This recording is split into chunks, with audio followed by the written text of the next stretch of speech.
Le Cercle des journalistes, votre émission d'analyse des faits politiques, économiques, sportifs et bien sûr sur le plan culturel et environnemental chez nous à Anéro, au Togo, en Afrique et dans le monde. Le Cercle des journalistes, votre émission.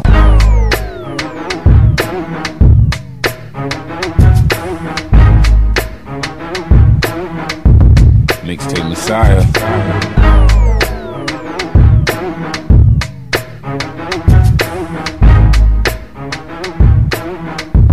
Mixtape Messiah.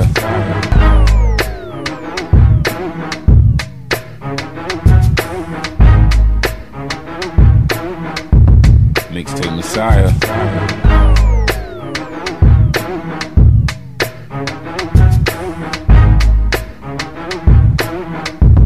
Mixtape Messiah.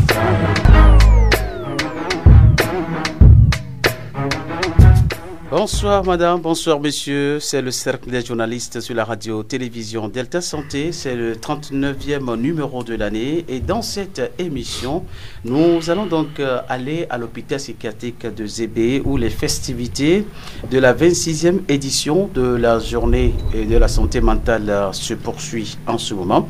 Et nous allons donc vous présenter un dossier sur le sujet.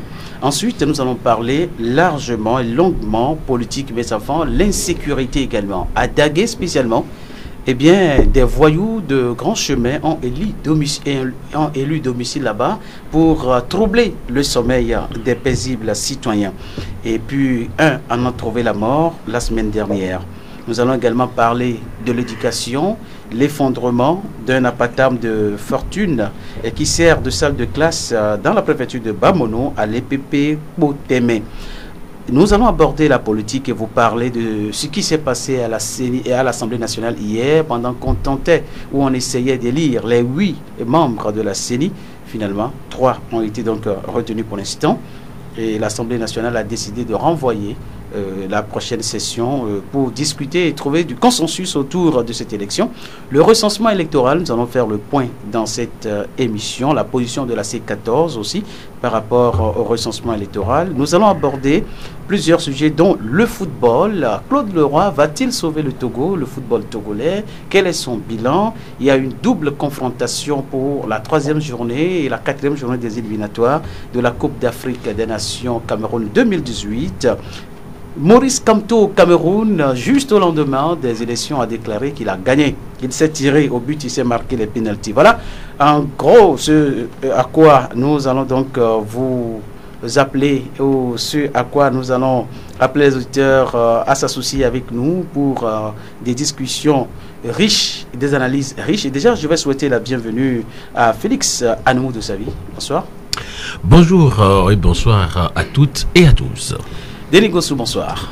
Bonsoir Marcel Tony, bonsoir à toutes et à tous. Je crois que tu vas nous revoir ce micro de Denis Gossou. Bonsoir Denis. Non, c'est bon. Oui, bonsoir à toutes et à tous.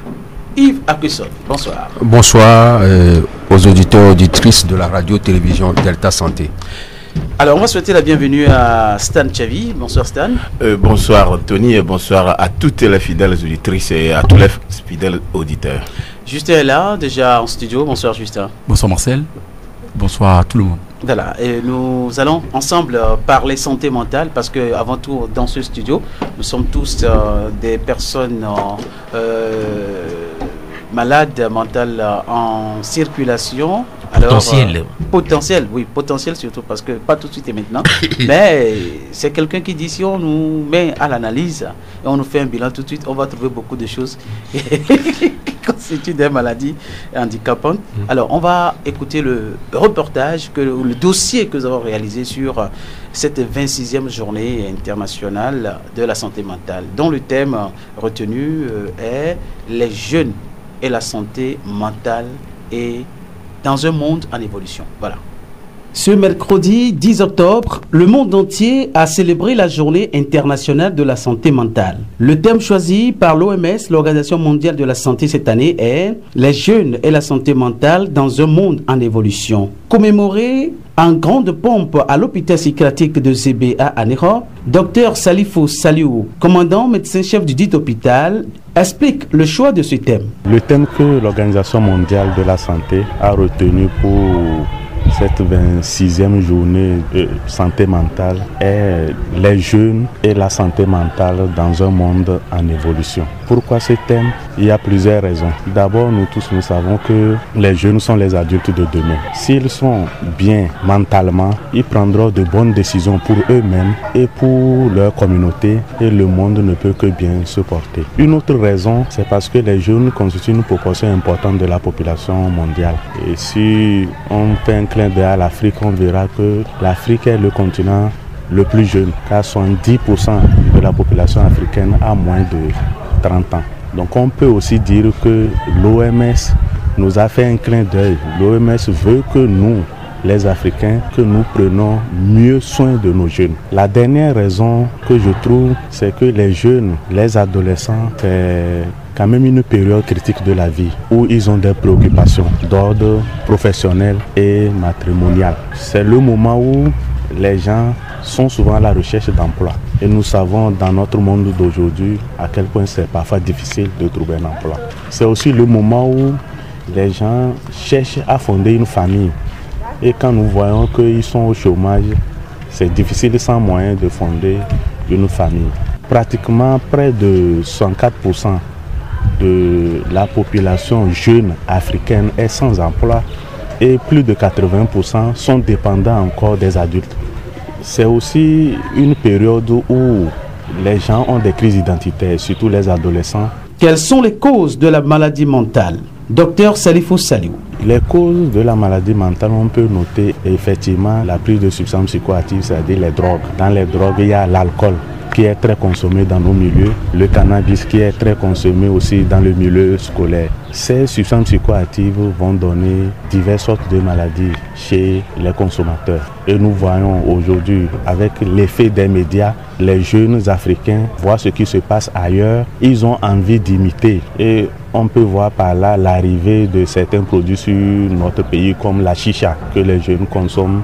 Pour éviter que la jeunesse ne tombe dans ce malheur, il est important que les parents jouent leur partition, leur rôle, afin de mieux encadrer leurs enfants.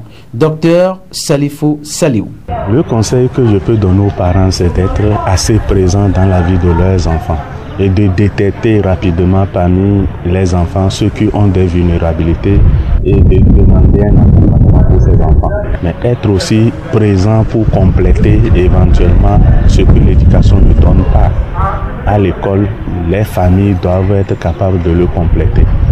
Et c'est aussi préparer progressivement nos jeunes à leur vie future. C'est de les apprendre à être autonomes. Beaucoup de jeunes arrivent à l'âge adulte en dehors du diplôme scolaire et universitaire qu'ils ont.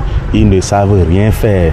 Et si malheureusement ils ne sont pas retenus par des concours ou ils ne sont pas retenus pour une profession, ils vont tomber dans la dépression parce qu'ils ne savent plus comment s'en sortir. La surpopulation, le besoin permanent en vivre et non-vivre, le manque de nouveaux bâtiments d'hospitalisation sont entre autres les problèmes auxquels est confronté l'hôpital psychiatrique de Zébé à Néro, malgré la subvention de l'État et les dons des bonnes volontés. Issifou Suleiman, directeur. Je vous assure que pas plus la semaine dernière, les salles d'hospitalisation étaient submergées parce que les effectifs étaient au-delà même de la capacité d'accueil au niveau du centre.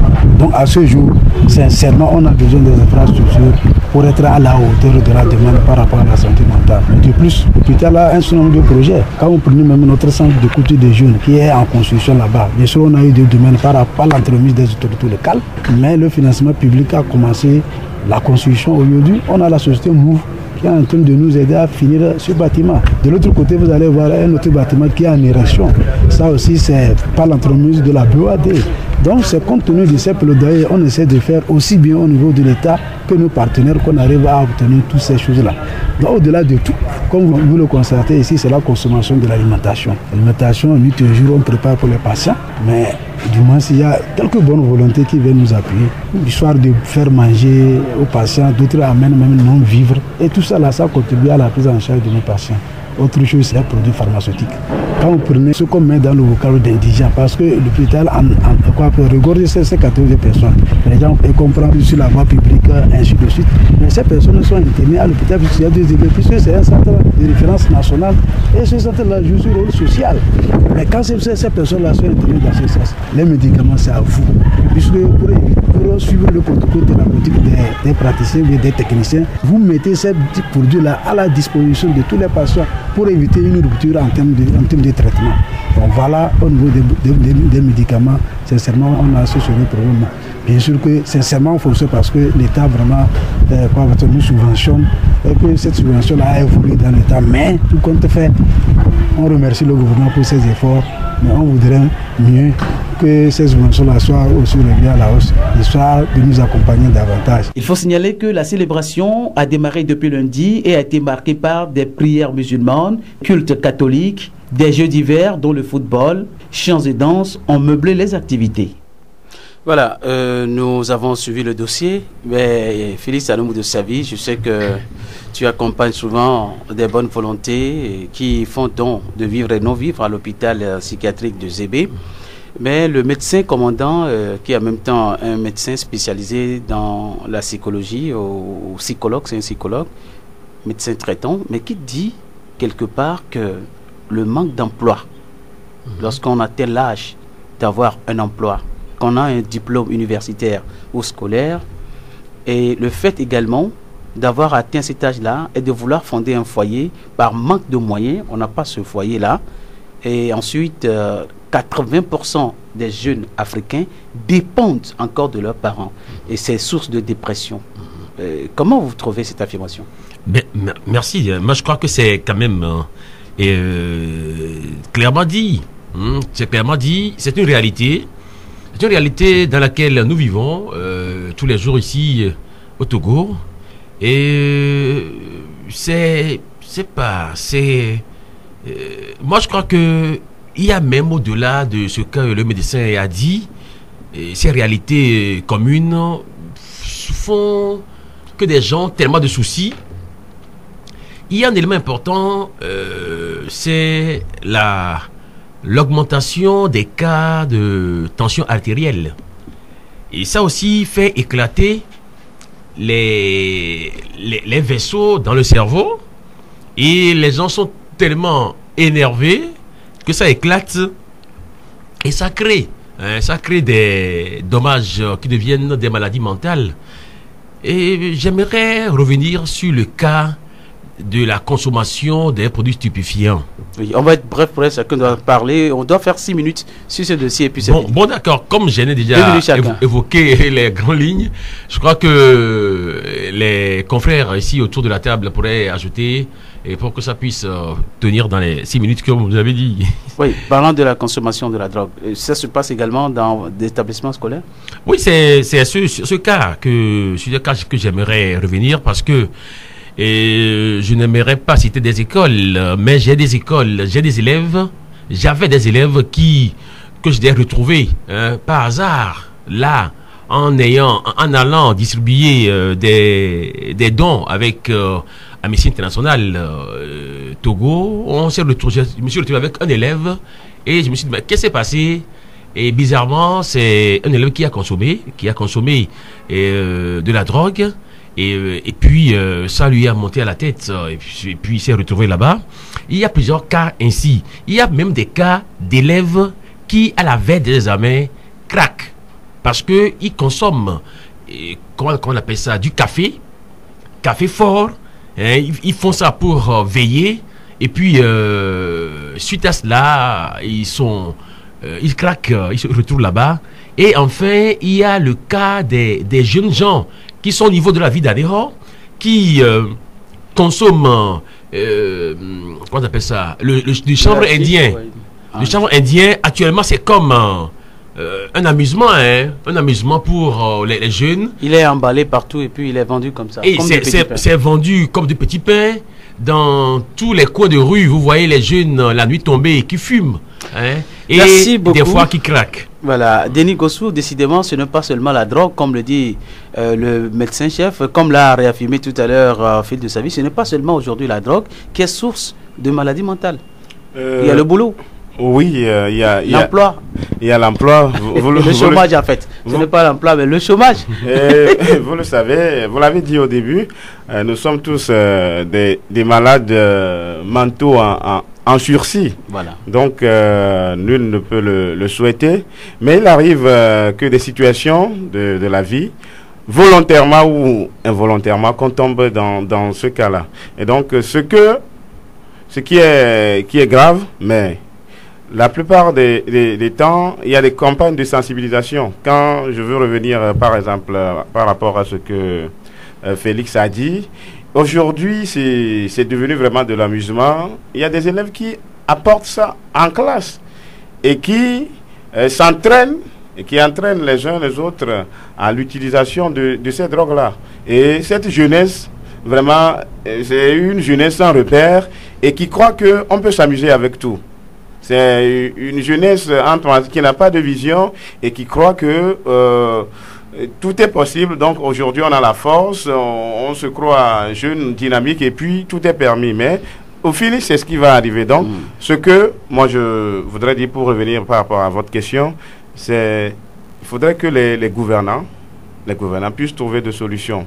Par exemple, on ne peut pas comprendre qu'un pays soit riche en termes de ressources minéraires, en termes de, je ne sais pas, de richesses naturelles, et que au même moment, il n'y ait que une minorité qui, par exemple, qui bénéficie de cette minorité. Il y a le chômage partout, dans tous les pays, même aux États-Unis. Mais oui, mais pas à des degrés différents. D'accord, vous n'allez pas me dire que le taux de chômage en France ou aux États-Unis, par exemple... C'est 3%. Voilà, donc c'est vrai, il y a le chômage partout. Ce message n'est pas tombé dans les oreilles des sourds. Yves Akeson, il n'y a pas que le chômage, il n'y a pas que la consommation des drogues, mais il y a également l'alcool.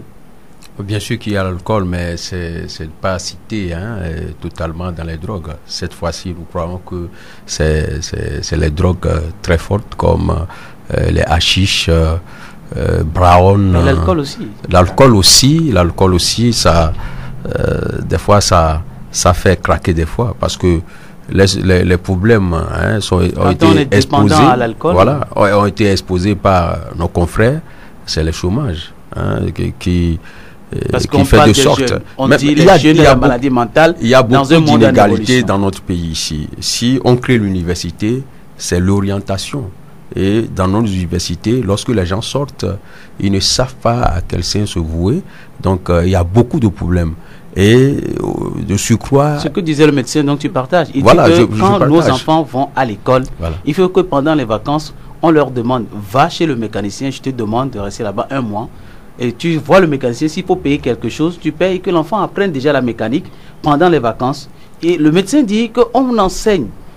Théoriquement, l'enfant à l'école reçoit l'instruction et pendant les vacances, on les envoie encore en cours de vacances, il reçoit toujours la théorie et que rien de pratique en fait. Non mais loin de là, notre pays n'a pas de prévision pour les universitaires. Le pays n'a pas... Parce qu'au niveau du Ghana, nous savions que l'État fait certaines prévisions avec les sociétés d'État et les sociétés privées.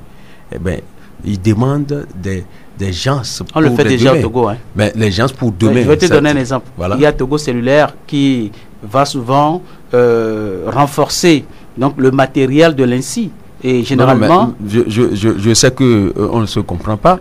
C'est-à-dire que quoi? Au niveau du Ghana, par exemple, il y a des entreprises privées et les entreprises d'État qui demandent des ingénieurs, des cadres.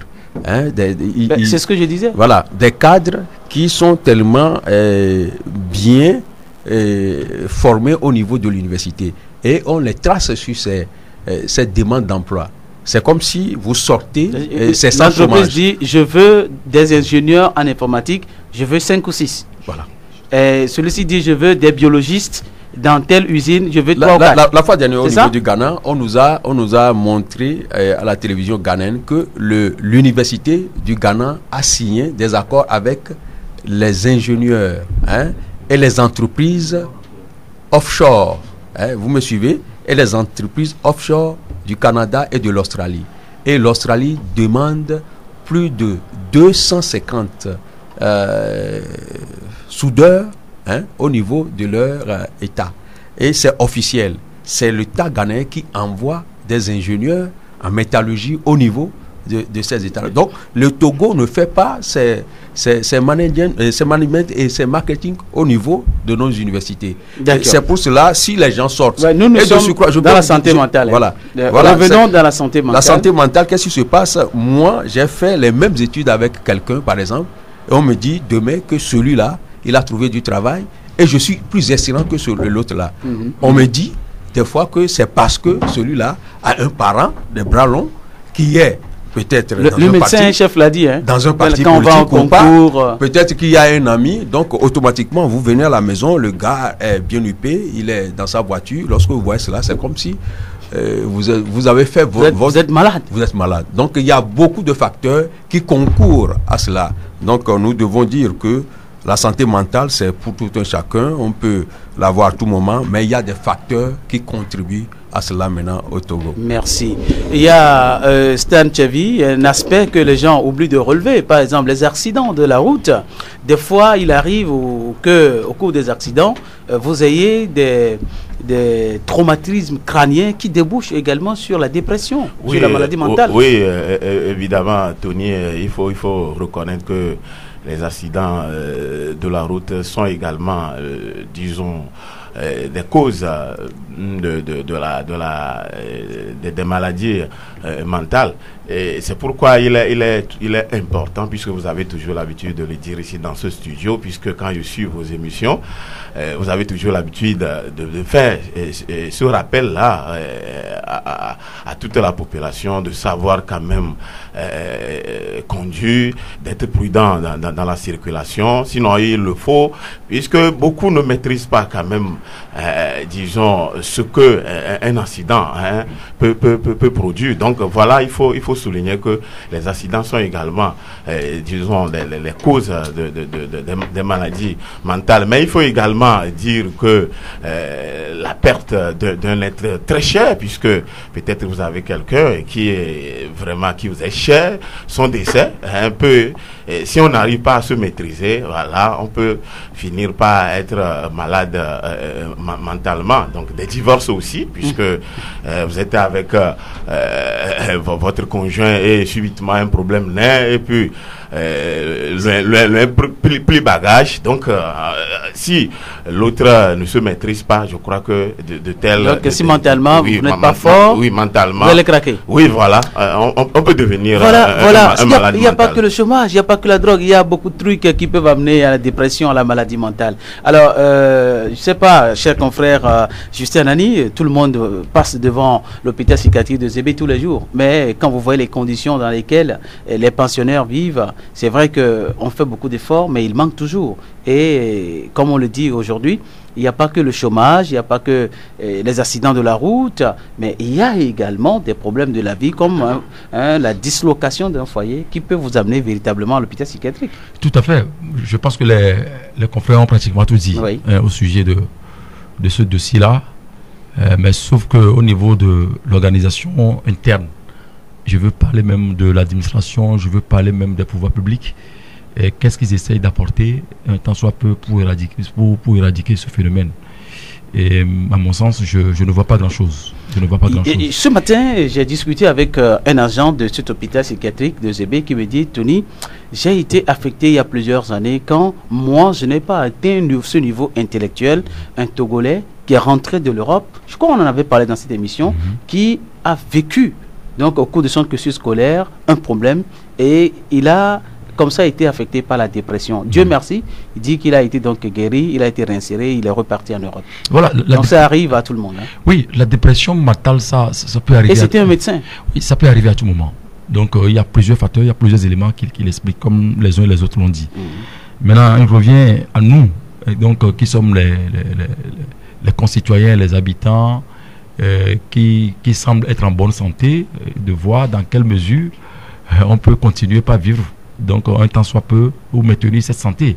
C'est ce que le préfet a dit justement. Tétévi Bénisson Norbert l'a dit exactement.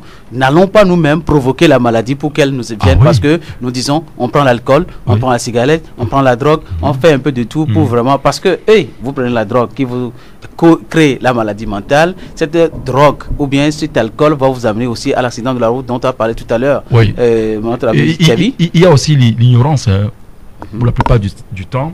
Lorsqu'on est stressé, on pense que lorsqu'on consomme la drogue, ça résout le problème. On pense que quand on se retrouve dans les bistrots avec les amis, on consomme de l'alcool et de la drogue avec tout ce qui l'accompagne, on pense que c'est la meilleure solution, alors que c'est pas ça.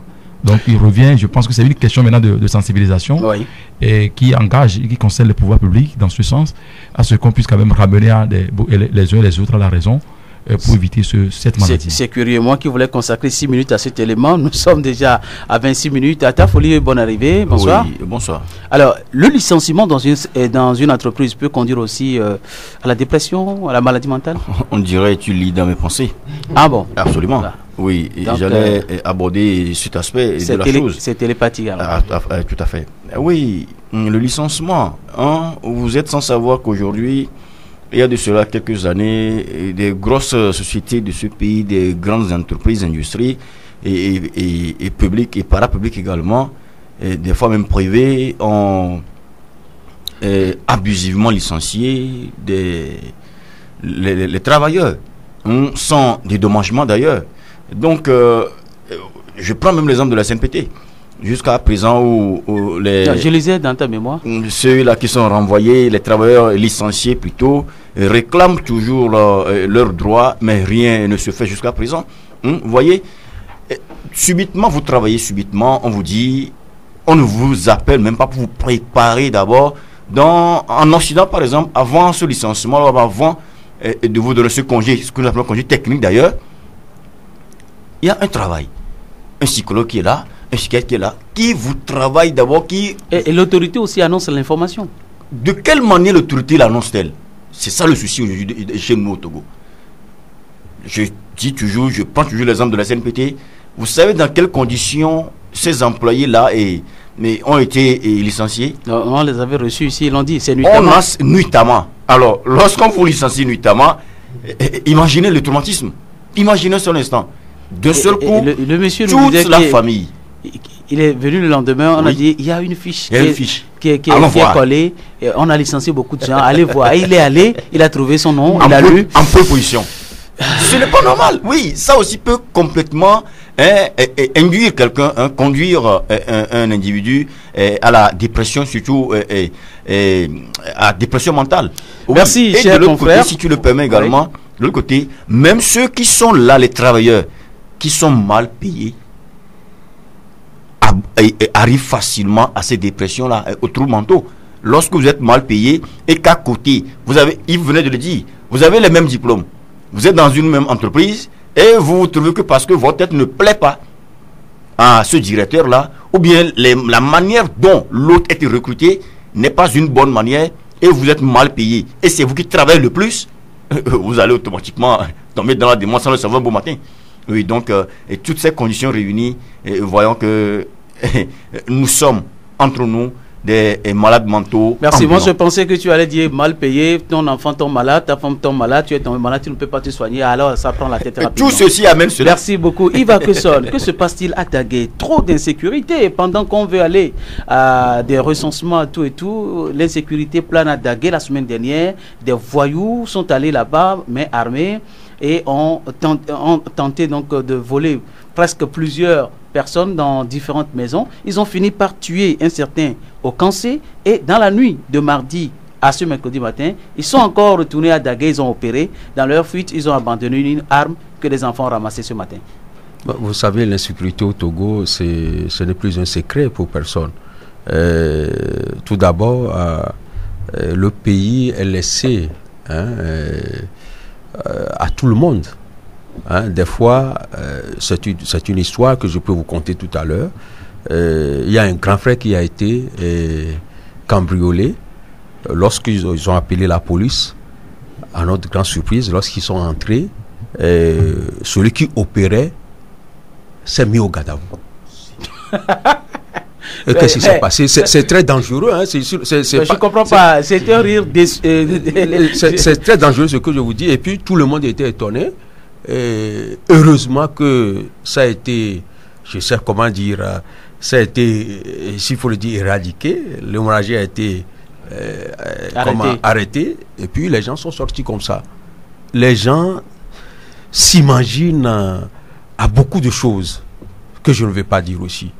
Est-ce que cette insécurité qui se passe au Togo est orchestrée? Est-ce que le pays n'est pas bien dirigé? Est-ce que seulement c'est certaines personnes qui sont sécurisées? Si nous avons au Togo la route d'Anéhor, de Hilakondi vers Lomé, mais c'est une seule voie. C'est une seule voie, et que c'est les opérations qui devaient se passer au niveau de Pogan. Nous avons la gendarmerie au niveau de Pogan cette fois-ci. Oui, la gendarmerie à Pogan, voilà. Il y a le commissariat à Bodjomé, la gendarmerie à Bodrafort. Voilà, le pays est bien cadré. Lorsque vous téléphonez, automatiquement, mais on sait là où la chose se passe, et puis la sécurité peut intervenir. Donc, des fois, le problème, c'est que on n'a pas une machine sur laquelle le magnétoscope te visualise là où l'opération se passe quand même. Hein. Même si le pays est bien cadré, c'est pas du tout facile. Il faut toujours donner l'information. Et tu as souvent insisté là-dessus. Donner l'information. Et l'esprit de dénonciation, on doit le cultiver. Et ce qui se passe dans certains quartiers de Pogan, tout le monde se suffit. Et puis, personne ne regarde personne. Tout le monde est un peu riche. Un peu. Donc, c'est l'individualisme qui se cultive au niveau. Vous avez la sécurité au niveau de vos portails. Le reste, même les gens ne se saluent pas. Wow. Lorsque vous créez l'esprit de bon voisinage, et il y a quelque chose qui se passe au niveau de votre voisin, c'est à vous maintenant d'alerter la police.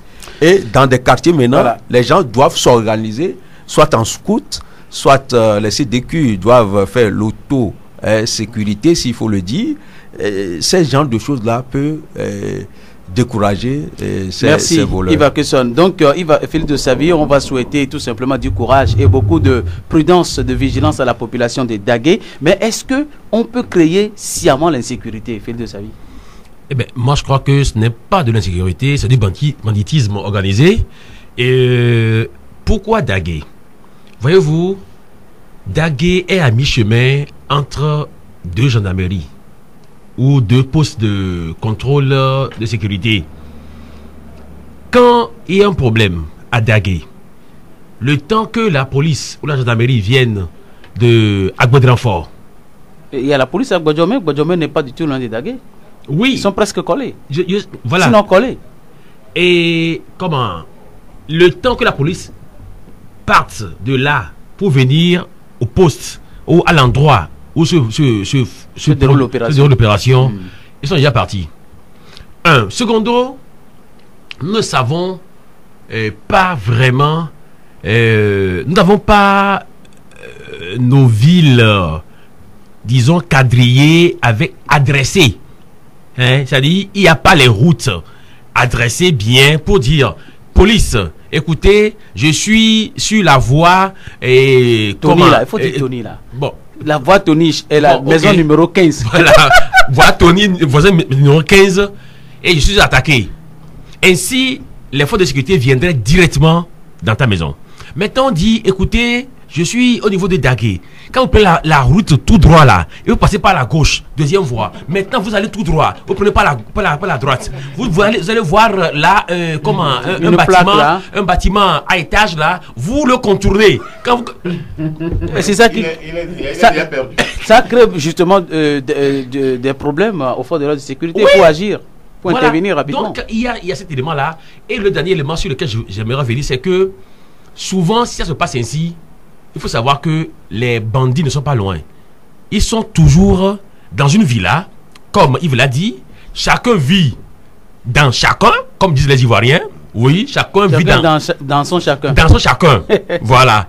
Et les gens construisent des maisons. Les maisons sont louées. Souvent, les gens sont à l'étranger. Ils ont un peu de moyens, ils construisent. Et c'est loué. Et c'est dans ces maisons louées-là que viennent se réfugier les bandits. Maintenant, ils sont là. Tu as la preuve?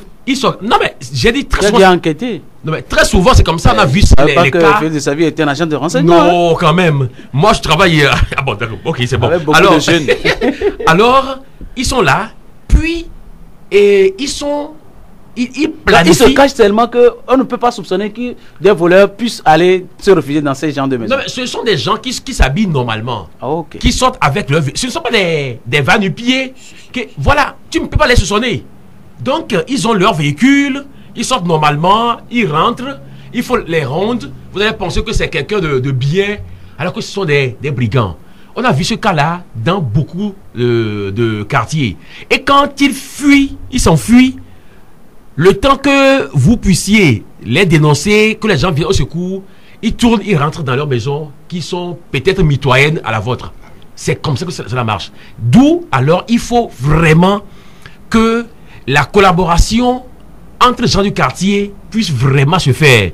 Il faudrait l'esprit de dénonciation. Il faudrait que chacun essaie de surveiller l'autre. Le bon voisinage dont parlait voilà. Ferguson. Merci pour ces détails. Insécurité à Dagué. Denis Gossou, apparemment, même si c'est le banditisme dont parle Félix de Savie, il y a quand même insécurité quand on utilise des armes. Je crois que ce banditisme crée ce que nous appelons aujourd'hui l'insécurité. Et ce n'est pas seulement à Dagué, mais rappelez-vous que il y a quelques jours, c'est à Lomé où le braquage à main armée était devenu un jeu d'enfant, où on crie mais on n'arrête jamais ces brigands-là. Pendant ce temps des honnêtes citoyens, on débarque, on les arrête tous les jours. C'est pourquoi j'ai sciemment posé la question à mon aîné Félix de Savie, est-ce qu'on peut sciemment créer l'insécurité? Voilà, donc il fut un moment même ici à Glidi. À Balokondi. À Balokondi, il y a seulement 1-2 mois comme ça. Donc la police était obligée, on a gongonné dans le milieu, on a dit que bon voilà, parce qu'il n'y a pas de nuit où les gens ne perdent leurs troupeaux, leurs biens, etc. etc. Et donc je crois que comme l'a dit préalablement Atta Folie, il y a des gens, il y a une minorité qui sont sécurisés.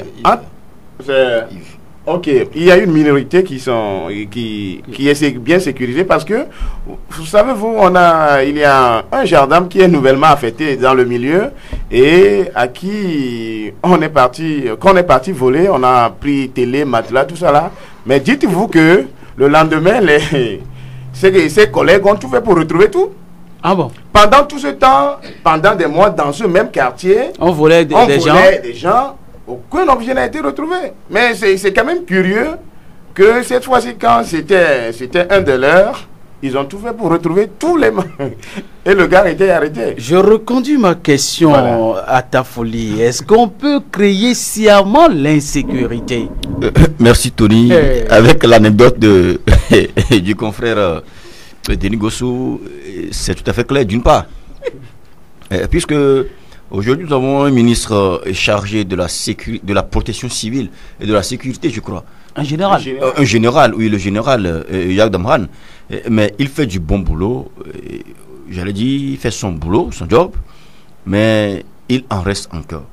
Je me rappelle ici, je crois que c'était en 2013 ou en 2015, sous le Premier ministre Aomezounou, qui disait, je crois, lors d'une réunion, que avec les syndicats, je crois, des enseignants, je crois que ils ont en vue de recruter des gendarmes et des policiers pour sécuriser le Togo. Et en ce moment-là, ils feront des polices et des gendarmes de proximité.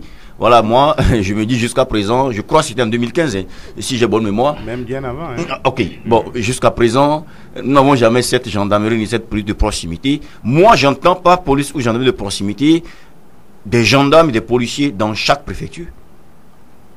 Comme cela peut cadrer le canton. Et tous les cantons, les cantons qui constituent cette préfecture-là. Je dis même, non, chaque canton plutôt. Chaque canton? Oui, chaque canton, j'entends la police de proximité ou la gendarmerie de proximité et des agents de sécurité dans chaque canton. Là, je crois que pratiquement dans les lacs, c'est ainsi. Ou bien Félix de Savie, aide-nous. À Clacouille, à la gendarmerie. Oui. Enfin, il y en a deux. Il y a Tchata Et à Gouégan? Et à Enfouin. Nous avons... À Gouégan, je ne sais pas s'il y en a. Je crois qu'il y a un petit poste un poste avancé de police là-bas. Non, ce sont ceux-là qui font le contrôle. Ce que je passe, c'est la douane. Et il n'y a pas dans chaque quartier et dans chaque canton. Mais dans le canton d'Agoda, le grand problème, c'est le nombre insuffisant de ces agents. Oui. Et malheureusement, là-bas, vous voyez... ma langue. Félix de Sabi. Parce que, comme tu le dis, généralement, quand il y a une opération de vol quelque part et qu'on arrive à appeler la police ou la gendarmerie, c'est l'agent qui vous reçoit, qui vous dit: oh, dommage, nous ne sommes que deux ou trois. On n'a pas de carburant. Voilà, il y a ça aussi. Il n'y a même pas de matériel roulant. Oui. Des fois, il n'y a même pas de matériel roulant. Et pourtant, ils ont tout fait pour retrouver les objets perdus de leurs confrères, de leurs collègues. Oui. Non, mais il y a ça. Non, nous sommes délaissés pour compte. Oui, il y a ce cas-là. Mais voyez-vous, quand quelqu'un part de la douane de Sanvikondi pour aller, disons, sortir de la préfecture des Lacs, la personne part de là, juste à 2 km à Nglessi. Les gens descendent, sont fouillés, le matériel, les bagages. À la frontière d'abord. On les fouille à la frontière ici, à la frontière, et à 2 km là, on fouille encore, on prend ce qu'on veut prendre et on laisse continuer. Et Dokondi, on fouille maintenant. Pardon? On regarde bien dans le véhicule. Dokondi, oui. Et donc au Dokondi, on fouille encore. C'est-à-dire que c'est pour dire sur environ... le checkpoint des militaires. Moi, je dis par exemple, à 5 km, entre 5 km, on fouille 3 fois. Même individu. Et on dit qu'on assure la sécurité. Mais je crois que si c'est pour la sécurité qui va arranger le ventre, parce que là, on prend directement, on met dans son sac, et on contrôle les bagages, on fait ceci, là, c'est facile. Mais si c'est pour la sécurité de la population elle-même, alors là, c'est pas, en tout cas, ce qui incombe réellement à ceux qui sont payés pour nous garder. Merci. Sécurité également des enfants à l'école. Un apatam s'est écroulé comme ça vendredi dernier, juste après une pluie, à l'EPP Poteme. 15 blessés. Alors, cher confrère Stan Tchavi, vous êtes allé sur le terrain. Qu'est-ce que vous avez pu voir? Oui, Tony, c'était le vendredi 5 octobre 2018 à l'EPP Poteme, que c'était deux apatams au toit en paille qui s'étaient, disons, écroulés et comme vous venez de le dire, c'était 15 blessés, 14 élèves et un enseignant. Et parmi ces 14 élèves-là, il y a un qui est gravement blessé. Disons, les 14 élèves-là, quand même, étaient conduits à l'hôpital. Le même jour, 13 ont dû retourner quand même chez eux après avoir subi donc des soins. L'autre il était resté, donc il a quitté. C'était quelle classe? C'est-à-dire le cours CM1, CM2, CP2? Non, c'était CE2. Et donc le traumatisme de ces enfants. Non, c'était difficile quand même. C'était difficile quand même quand vous voyez ces enfants-là.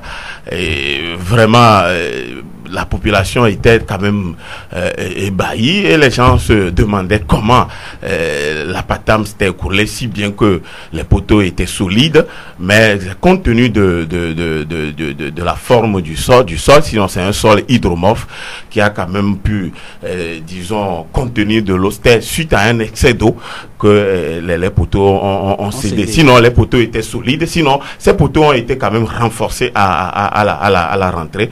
Donc, je crois que c'est la nature du sol qui a produit quand même cet accident-là. Merci. Alors, Denis Gossou, nous sommes en période presque, sinon dans un processus électoral. On pense au recensement, on va en parler tout à l'heure. Mais je sais que des députés viendront là-bas promettre la construction de ces bâtiments. Il y a le projet Péri. Je crois qu'avec cet événement, le gouvernement togolais, connaissant un gouvernement aussi malin, intelligent et surtout prompt, on va construire un bâtiment à la place de cet apatam bientôt. Je l'espère, c'est mon souhait. Pardon, un rappel, comme c'est un établissement dans lequel on trouve donc des cantines scolaires. Et juste, juste à la reprise. Sous la Patam. Oui, ministre Dogbe a fait le déplacement. Elle était là-bas dans cet établissement juste à la reprise de cette rentrée scolaire 2018-2019. Ah ben, on en a parlé à la télévision togolaise, je ne savais pas que c'était là-bas. Parce que le caméraman a tout fait pour ne pas montrer Sita Patam le jour-là. Donc, je crois qu'ils ont déjà commencé. Et la nouvelle, c'est qu'il y a beaucoup de sujets qu'ils ont déjà transformés en lycée. Et ça, c'est des débuts. Donc, voilà, on vient d'offrir un nouveau lycée à votre canton. Donc, celui-là qui a fait ça, c'est elle. Donc, votez pour lui. Donc, des lycées créés au milieu de l'année.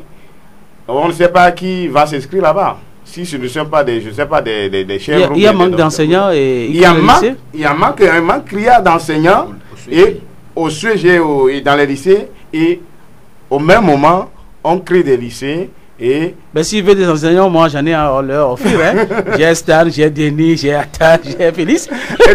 Et donc mais seulement que le salaire soit vraiment un salaire décent. Cette campagne a déjà commencé, mais c'est quand même malheureux. Et dans la zone là-bas, ils sont en train de leur construire un château. Donc il paraît que tout ça là, ça entre dans le sillage de la campagne. Alors, donc c'est au Togo. Merci. Alors, tu n'as pas beaucoup parlé, je sais que je vais te donner le temps bientôt, Justin. Mais ce qui est intéressant, c'est de voir que juste à la rentrée scolaire, nous parlons de la journée mondiale de la santé mentale. Et déjà, on souhaite de bonnes fêtes à l'hôpital psychiatrique de Zébé, mais comment comprendre un peu le traumatisme que ces enfants-là vont encaisser? Ceux d'eux, peut-être les enfants auront 6 ans, 7 ans, 8 ans.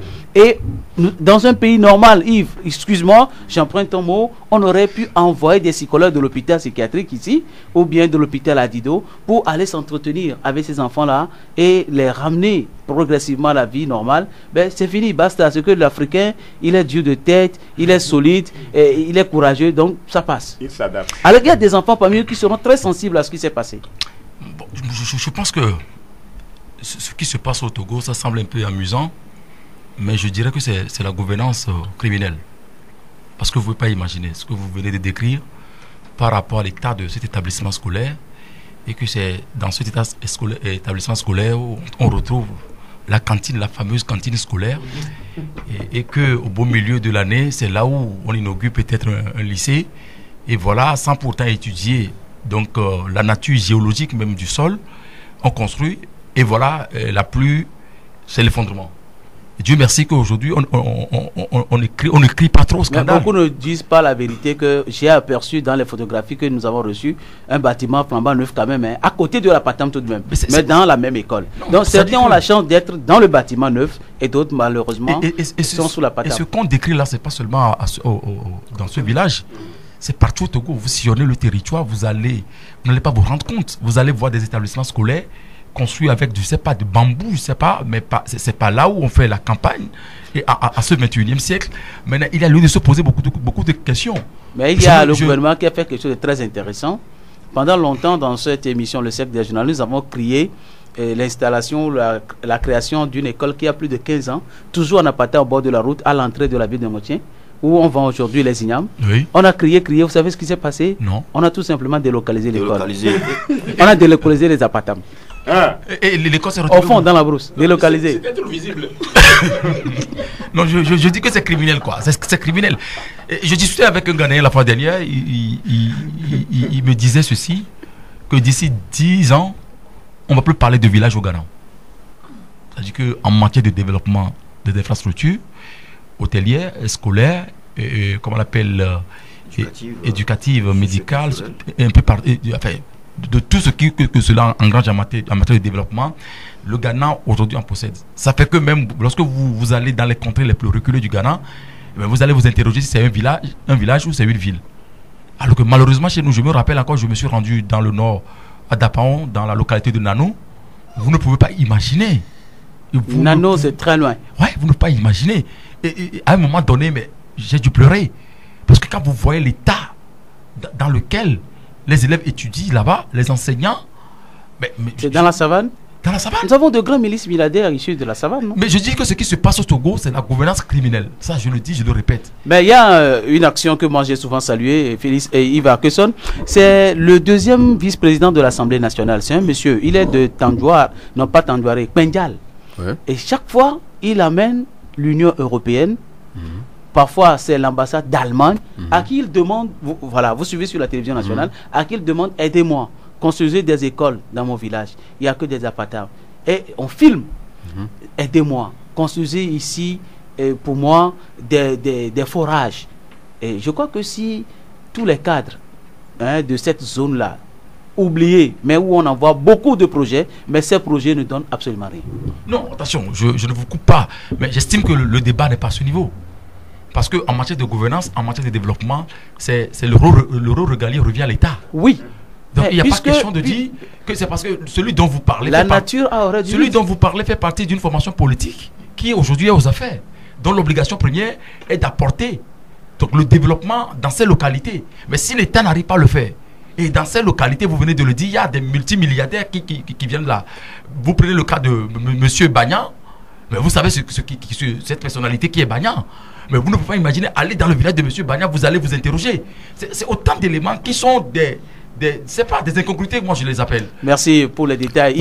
Voilà, quand l'État ne le fait pas et que moi je suis cadre de mon milieu, je trouve des bonnes volontés, je crois que je vais les apporter. Ça se passe ici même. Je crois que les députés ne nous donnent pas de bons exemples.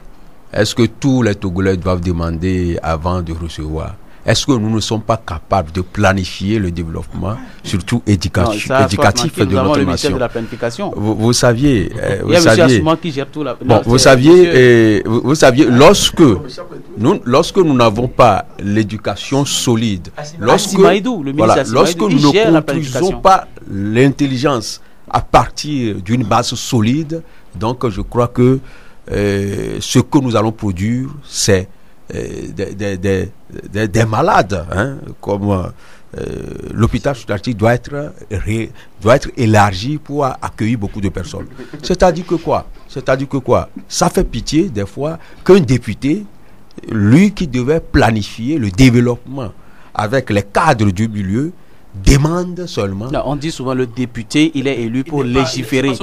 Mais l'État... Voilà. C'est dans un pays normal que tout ce que vous dites là, c'est dans un pays normal.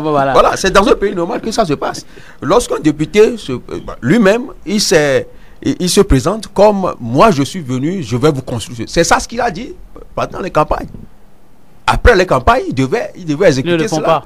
Ils ne le font pas. Donc, quitte à eux de ne pas dire ce qu'ils ne peuvent pas faire. Quitte à eux de ne pas dire ce qu'ils ne peuvent pas faire. Et aujourd'hui, ils sont aux affaires. Mais il fallait seulement demander au ministère des plans qu'il y a au niveau, il doit signaler ça aux commissions de l'éducation, aux commissions, il y a des projets péris aujourd'hui. Oui, il devait aller en tant que député, aller vers les projets péris pour faire le constat et photographier. Des plaidoyers. Aller construire chez moi. D'abord les constats et aller faire des plaidoyers avec ceux-là qui sont des administrés. Mais aujourd'hui, ce que nous constatons, c'est le paradoxe. Lorsque vous voyez un riche à Lomé, dans son village, c'est comme dans les amours les plus reculés, c'est comme c'est dans l'obscurité qu'il sort. Et il ne veut plus retourner là-bas. Lorsqu'il y a élection, il retourne encore. C'est un peu partout ailleurs. Merci. Même nos cadres de nos milieux aussi. Merci de chuter. Je sais que le député Patrick Larson est président de la commission environnement, je crois, oui, à l'Assemblée nationale. Il a toujours plaidé pour que l'État vienne mettre des épis ici pour reculer la mer. On attend impatiemment. Mais tout le monde demande la parole à la fois, mais je voudrais donner la parole à Félix de Savy qui ne l'a pas demandé. Attendez, s'il vous plaît. Juste quelques secondes. Pour demander, Félix de Savy, ce qui s'est passé à Cotémé, où cet appartement là s'est écroulé sur ses enfants. Les enfants ont été blessés et donc un grièvement. Entre parenthèses, nous ne voulons pas, à travers l'émission Le Cercle des journalistes, on nous accuse de tout et de rien, soulever des parents. Mais dans un pays normal, ou dans une localité aussi civilisée, je pense que des parents pouvaient se plaindre, déposer des plaintes contre l'État pour ce qui s'est passé. Parce que si un enfant, il advenait qu'un enfant mourait là-bas, c'est le parent qui aura perdu tout simplement. Oui, mais vous savez, combien sont ceux qui savent qu'un individu peut porter plainte contre l'État? Et vous savez, j'ai le cas palpable d'un jeune qui est venu au niveau, enfin se plaindre à moi par rapport à un incident qui s'est déroulé il y a 2 jours, lundi passé, au niveau de Sigbehoué, où il y a eu coups et blessures sur lui. Les coups ont été commis par la gendarmerie, 2 gendarmes, qui l'ont bien bastonné avec le ceinturon. Et qu'est-ce qui s'est passé? Il dit donc que lui, il était à côté d'un chauffeur. Le chauffeur, au niveau de Sigbehoué, les gendarmes ont fait signe de s'arrêter.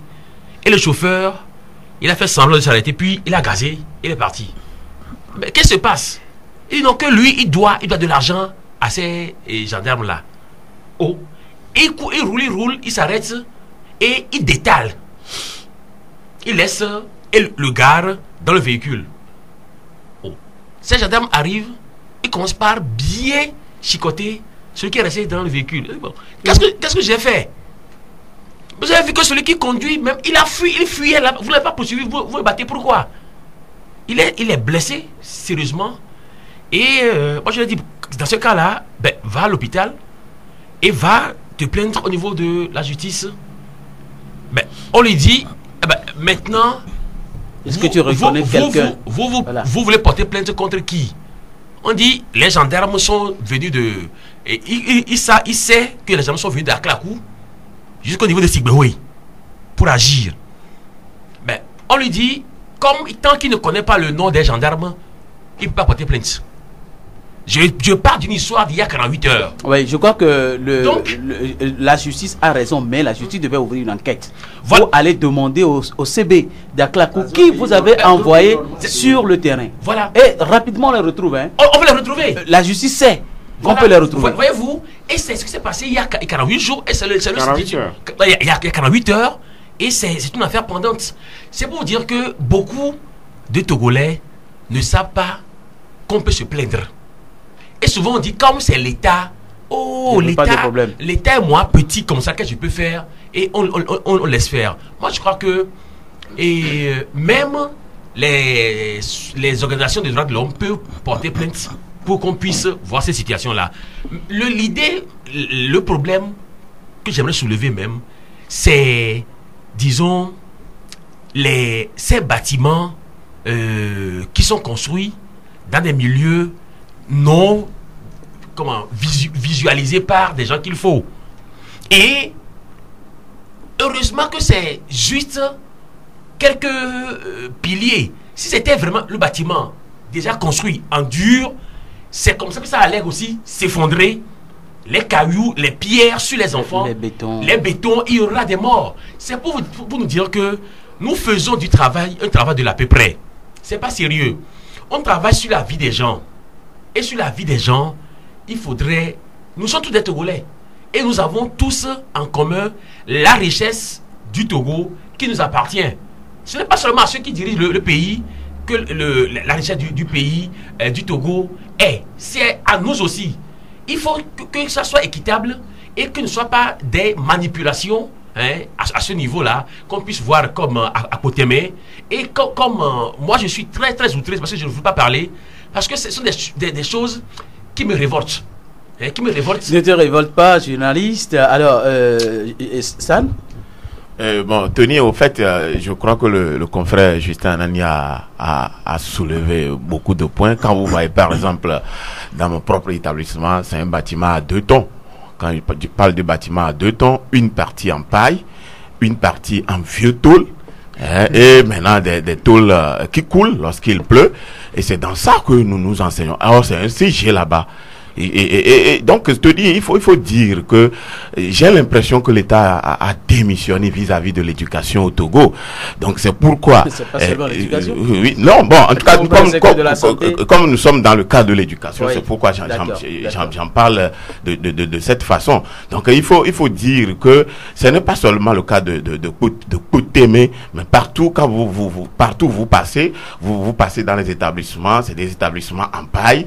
Et maintenant, quand il il pleut, ça coule, et maintenant, disons, l'eau tombe dans des cahiers des élèves. Donc, c'est dans cette condition que nous enseignons. Mais pour finir, pour le cas de Kotémé, une délégation de ANADEB a fait le déplacement aujourd'hui, et maintenant, ils ont recueilli le besoin, et un bâtiment serait construit d'ici peu. Merci bien. Ben, qu'est-ce que je disais? C'est comme si je regarde un peu dans le fichier du gouvernement. Alors, à ta folie. Oui, et merci beaucoup Tony. Et je souffre sérieusement avant ne souffre plus. Oui, sois habitué. Il le faut. À force d'être habitué, nous courons un grand danger de nous retrouver à l'hôpital psychiatrique de GB ou à Bida. Ne rejoins pas Yves. Nous courons le grand danger. Et je me demande si il y a véritablement un médicament qui donne de l'intelligence. Je vais en acheter à la pharmacie et en offrir à certains dirigeants de ce pays. Excusez-moi. Oui, parce que je pense, je ne me retrouve pas. Ils sont très intelligents et bardés de grands diplômes universitaires de l'Europe. J'emprunte les mots de mon professeur Apédouama qui disait les tartuffes et les tarés aussi sont sortis de la Sorbonne. Oui. Je répète, les tartuffes et les tarés aussi sont sortis de la Sorbonne. Vous comprenez cela? Je le dis encore. S'il y a une officine dans laquelle on vend un produit pour être intelligent, mais de l'intelligence, je ferai tout dans ma vie pour en acheter, en offrir à certains dirigeants de ce pays. Parce que c'est de la désolation totale. Démission au niveau de l'éducation, démission au niveau de la santé, démission au niveau du social. Au fait, où en allons-nous? C'est pourquoi des fois lorsque tu me poses des questions sur la politique, je me dis je ne vais pas en parler. Mais tu comprends que la politique est donc le principal acteur qui agit sur tous ces domaines. Absolument. Et le pire, lorsque nous parlons de la culture, qui est un ferment, un vivier de développement où le Bénin, le Ghana, le Burkina Faso sont en avance sur nous en matière de culture. Burkina, on laisse la culture dans les pondérés et on dit, bon, affectons 2 millions, bien 10 millions à la culture. Mais, au fait, à défaut de prendre d'abord l'école, l'éducation et ainsi de suite, créons des centres artisanaux. Ouvrons des centres de formation pour... Nous avons créé des JIPATO, de Lomé à Dapon. Comment est-ce que vous les avez gérés? Vous avez que des JIPATO. Comment est-ce que vous les avez gérés? C'est ceux que nous avons mis là-bas qui ne savent pas gérer. Alors, qu'en avez-vous fait de ceux-là? Ceux qui n'ont pas bien géré, qu'est-ce que vous leur avez fait? Qu'est-ce que vous leur avez dit? Vous les avez laissés sur les carreaux et puis bon, c'est fini. Vous avez ventilé, vous avez privatisé les JIPATO, quoi. Écoutez, Tony, je le répète encore, et des fois, je n'ai même plus envie d'en parler, mais cela en vaut la peine. Merci. Alors, Denis Gossou, vous voulez ajouter quelque chose entre temps? Ou c'est bon? Non, je crois que... Vous ne refusez jamais la parole. Les confrères ont tout dit. Je crois qu'on peut évoluer. Merci. Toi, tu es gentil. On va parler politique à présent. Le recensement électoral s'est bien poursuivi et le président Katanga s'est félicité de la réussite de l'opération dans la zone 1. Alors, avant d'en parler, Justin, est-ce que hier, nous avons eu des informations tard dans la soirée que c'est comme ça, l'Assemblée nationale devait donc reconnaître ou voter les 8 délégués envoyés par la C14, mais malheureusement, 3 ont été votés et les 5 autres qui viennent justement des partis parlementaires. Il y a des couacs, l'UFC continue de réclamer sa place. À quel jeu joue l'UFC? Nous ne comprenons pas encore. Bon, c'est un peu difficile parce que le problème aujourd'hui, c'est pas seulement l'UFC qui défend sa position, mais l'UFC a le soutien du parti au pouvoir. Et c'est le paradoxe. Et quand vous lisez le dernier communiqué du comité de suivi, il est dit que les protagonistes de part et d'autre doivent envoyer 8-8. Donc 5 représentants du parti parlementaire, 2 de l'extra-parlementaire et un membre de la société civile proche donc d'un groupe ou de l'autre, de chaque groupe. Voilà, la coalition a envoyé la liste de ses membres depuis le 31, le 31 septembre. Le 30 septembre, autant pour moi. Le 30. Donc, malgré tout, malgré ce communiqué, la commission dirigée par Katanga, Kodjouna, a persisté, maintenir son hologramme. Il est content, il dit en plus que c'est parti pour la deuxième zone. Et non, ça dit que peut-être on va rentrer dans les débats tout à l'heure, on va dire beaucoup de choses concernant ce monsieur. Donc, sur cette base, là, déjà le 2 octobre, le Parlement a fait sa rentrée de la deuxième session. Malheureusement, donc, ce chapitre n'a pas été inscrit à l'ordre du jour. Donc, seulement le président du Parlement a cité un certain nombre de points, dont les réformes, tout et tout, et donc arguant qu'ils n'ont pas eu à temps la liste des représentants de l'opposition, comme le stipule le comité de suivi, et qu'ils auront l'occasion d'en discuter. Bon, on va aller donc, voilà, parce qu'on va partager le temps. Mais ce que je sais, nous avons tous lu la lettre signé par Isabelle Améganvi, la présidente du groupe parlementaire ANC à l'Assemblée nationale, le 30, qui déposait justement le nom de la liste de ses membres. Donc, comme je le disais tantôt, le délai du comité de suivi disait au plus tard le 30. Et c'est ce qui a été fait. Donc, le Parlement n'a pas voulu emboîter le pas dans ce sens. Ça fait que les représentants n'ont pas été désignés comme le stipule les tests. Donc, c'est hier, ils se sont retrouvés pour plancher sur les noms envoyés. Et voilà le couac. Pour ce qui concerne les deux représentants des partis extra-parlementaires, ça s'est bien passé. Pour le représentant également de la société civile proche de la coalition, ça s'est bien passé. Le pouvoir estime que ces membres, les 8, seront toujours maintenus. Maintenant, sur les 5 des partis parlementaires, c'est à ce niveau que l'UFC dit non, qu'elle réclame toujours sa position en tant que parti de l'opposition parlementaire et que son représentant à l'Assemblée ne va pas céder. Et ça a créé le débat. Mais là, tous les arguments développés par les représentants, par les députés au niveau de l'hémicycle, que ce soit au niveau de ADI, que ce soit les FDR, que ce soit ANC hier, l'UFC a maintenu sa position. Mais le quoi, comme je venais de le dire tantôt, c'est le président de l'Assemblée nationale qui soutient la position de l'UFC. Alors, oubliant que l'UFC a signé un accord avec le parti au pouvoir et qu'aujourd'hui, il n'y a pas question de se réclamer d'un parti de l'opposition. Et qu'on gère le pays. Voilà. En dehors de ça, souvenez-vous, lorsque l'accord politique global a été signé, donc il a été question de la désignation d'une composition de 19 membres à l'époque. Et ça fait que sur la base de l'accord politique global, donc les partis ont envoyé leurs représentants au niveau du Parlement et c'est ce qui a conduit à l'élection des députés en 2007.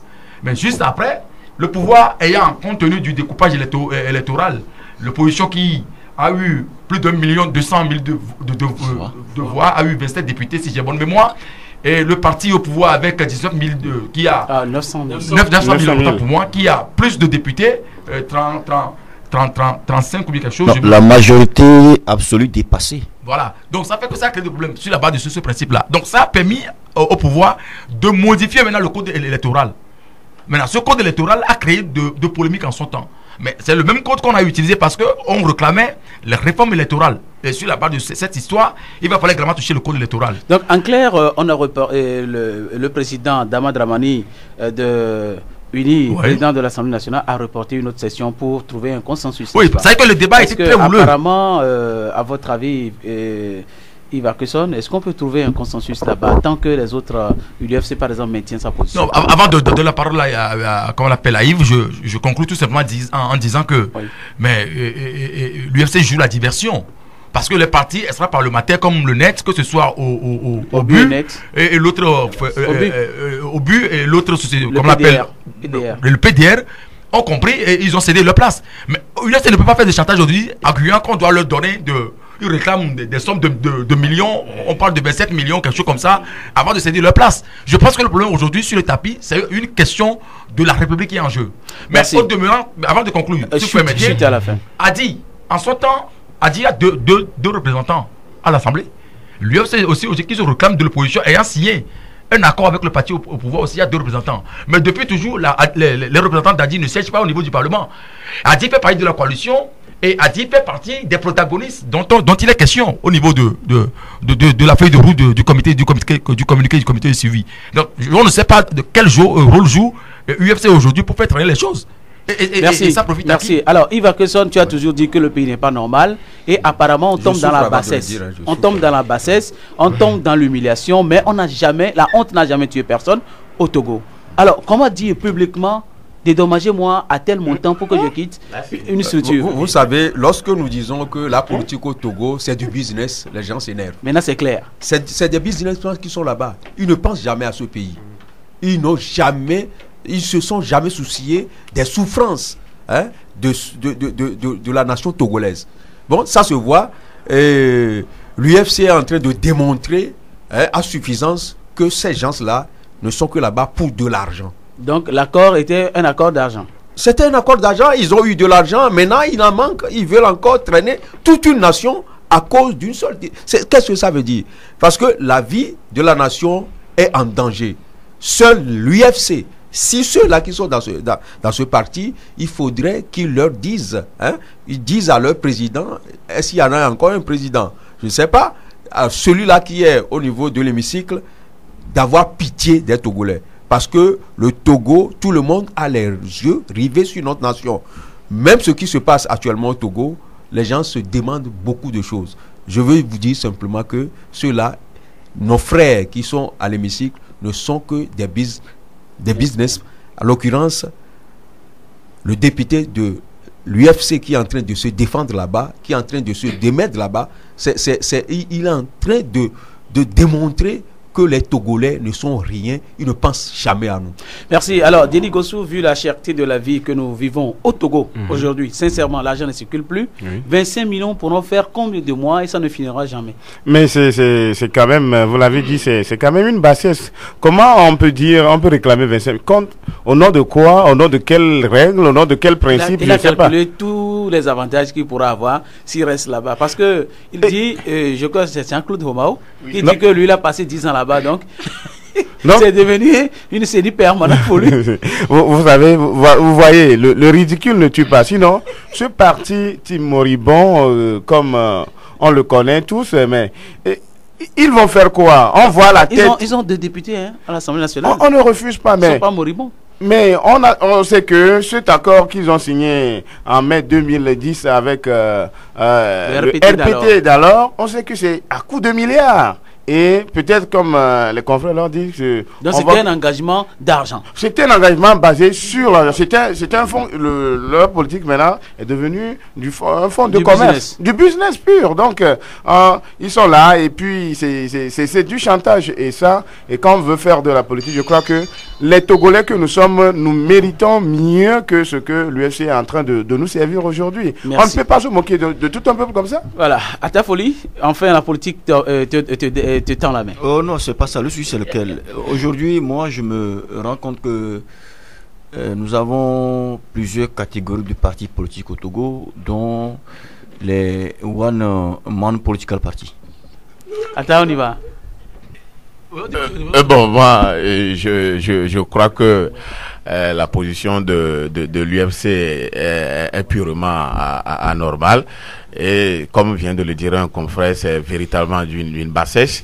Et je ne sais pas au nom de quoi on réclame une telle somme avant de quitter la CENI. Et bon, quand je vois l'UFC qui te réclame jusqu'au jour d'aujourd'hui de l'opposition, ça me fait mal parce que quand nous nous référons quand même à la définition d'un parti de l'opposition, ce n'est pas le rôle que joue l'UFC. Parce que l'UFC, comme tous nous le savons bien, sert véritablement du béquille au parti au pouvoir. Ça, comme Tony vient de le dire, c'est véritablement de la cogestion du pays. Donc il faudrait quand même que l'UFC quitte donc la CENI, puisque c'est la République qui est en danger, comme vient de le dire le confrère Justin Anani. Donc on ne peut pas à cause de traîner les choses, puisque s'il te plaît, je ne voulais pas qu'on répète. Au but et le lait ont compris, ils ont vite quitté. Je ne veux pas qu'on répète tout ce que les autres ont déjà dit. Je vais juste te poser une question par rapport à ce sujet. Voilà, dans l'éducation togolaise, pas l'éducation, l'instruction, l'éducation à la maison, nos parents nous montrent ce qu'on appelle la honte. Donc ça, c'est la honte. Ceci, c'est bon, il faut le faire en société. Ceci, ça ne se fait pas en société. Naturellement, ce qui se passe aujourd'hui? On a perdu les vertus de nos us et coutumes ou quoi?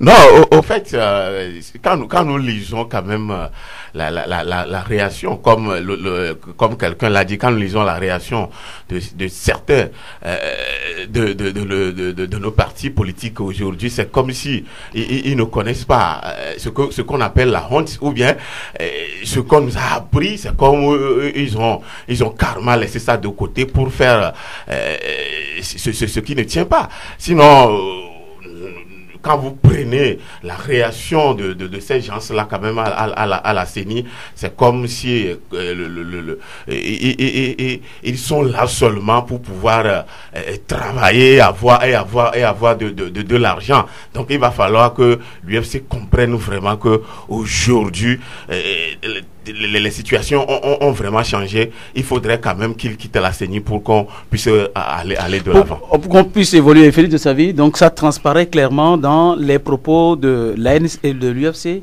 que c'est un accord entre RPT et UFC aujourd'hui. On dit unir. Bon, RPT est devenu unir. Donc unir ANC et UFC, unir UFC comme étant un contrat carrément sur l'argent. Ce n'est pas pour véritablement chercher du bien à ce pays.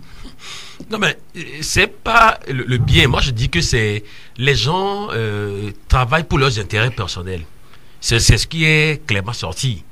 Et si l'accord RPT unir, c'est-à-dire RPT devenir unir, et avec l'UFC a été signé, c'est pour que je ne veux pas parler financièrement. Sur la gestion. Non, d'abord sur la gestion. Parce que c'était dit en son temps que il y aura des ambassadeurs qui seraient UFC, des préfets qui seraient UFC, des ministres qui seraient UFC, des directeurs qui seraient UFC. Nous avons la preuve des sociétés. Absolument. Sociétés d'État. Je n'ai pas encore vu. Des directeurs d'État, des directeurs de sociétés d'État aujourd'hui, je n'ai pas encore vu UFC. Mais préfet, je ne connais que 3 préfets UFC aujourd'hui au Togo. Le préfet des Lacs. Vaud et puis Dany. Et Dany. À moins que d'aventure, certains préfets ont changé de couleur. Oui, parce que nous avons, ça peut arriver aussi. Des gens viennent au pouvoir avec une autre couleur et dans l'exercice de leur pouvoir, ils changent ensuite encore de manteau et prennent autre parti politique. Ça c'est arrivé aussi. Hein, c'est arrivé aussi, je vois.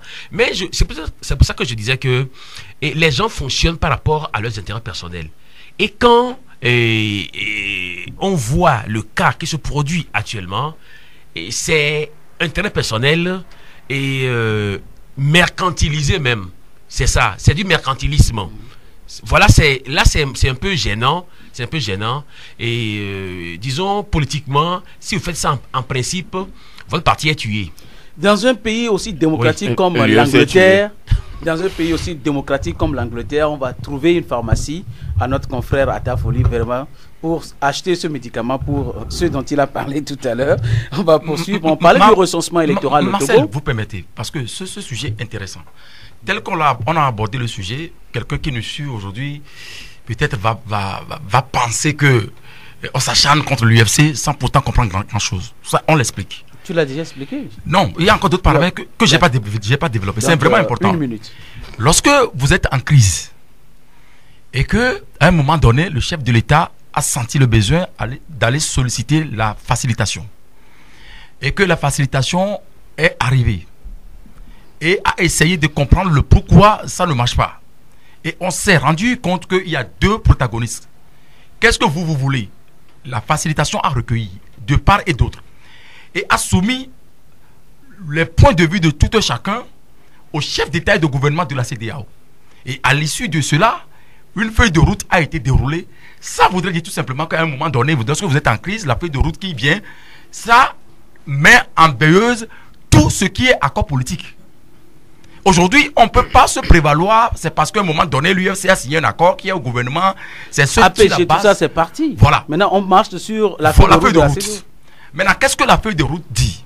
Je pense que c'est sur le déroulé même de cette feuille de route, qu'il y a un certain nombre d'éléments qui sont des éléments fondamentaux qu'il ne faut pas ignorer en matière politique. Je crois que cette feuille de route a déjà donné des grincements de dents à certains partis politiques, en l'instar du Parti jaune aujourd'hui. Il est clair par ces démonstrations. Tout à fait. Parce qu'au moment où la coalition des 14 avec les populations était dans la rue, quelle était la position de l'UFC? L'UFC soutenait la position du parti au pouvoir et l'UFC a passé par tous les moyens, a fait partie des membres de la CENI, la composition, dont son membre occupe aujourd'hui le poste de vice-président. Je disais que tu avais déjà expliqué en conclusion, l'UFC soutient unir au pouvoir. Et notre élément que je n'ai pas dit, ça dit que lorsque le comité de suivi est arrivé récemment, le comité de suivi, en dehors du fait qu'il a rencontré les protagonistes, le comité de suivi a rencontré encore d'autres formations politiques, dont l'UFC. Et ce débat a été mené. Et le comité de suivi a exprimé la position de la CEDEAO par rapport à la résolution de la crise, notamment sur la recomposition de la CENI. Maintenant, ce qui a été dit à l'UFC, l'UFC ne voulait pas dévoiler ça. Mais Obu a compris. Le parti de Djeri Tama a compris. Le parti PDR de Zarif Ouaïba, dont le représentant l'éternel Kolani a compris. L'homme du COPEC, puisqu'on a rencontré aussi la société civile. COPED. Donc il a compris, aujourd'hui il a retiré son représentant au niveau de la CENI. Maintenant pourquoi l'UFC veut créer de chantage? C'est là le problème. Voilà, tu as expliqué enfin. Maintenant je veux comprendre quelque chose. Moi je ne suis pas juriste. Autour de la table, aidez-moi. L'UFC signe un accord avec le RPT.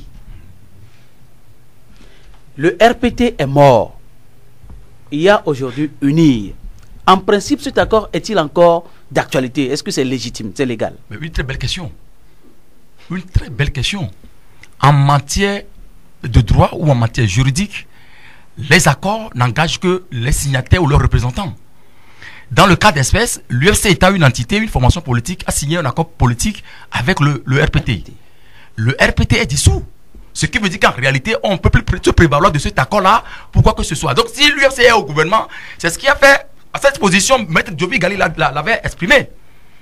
Et lorsque Maître Djobi Gali posait des paramètres juridiques sur la question, parce que l'UFC a été roulé dans la farine.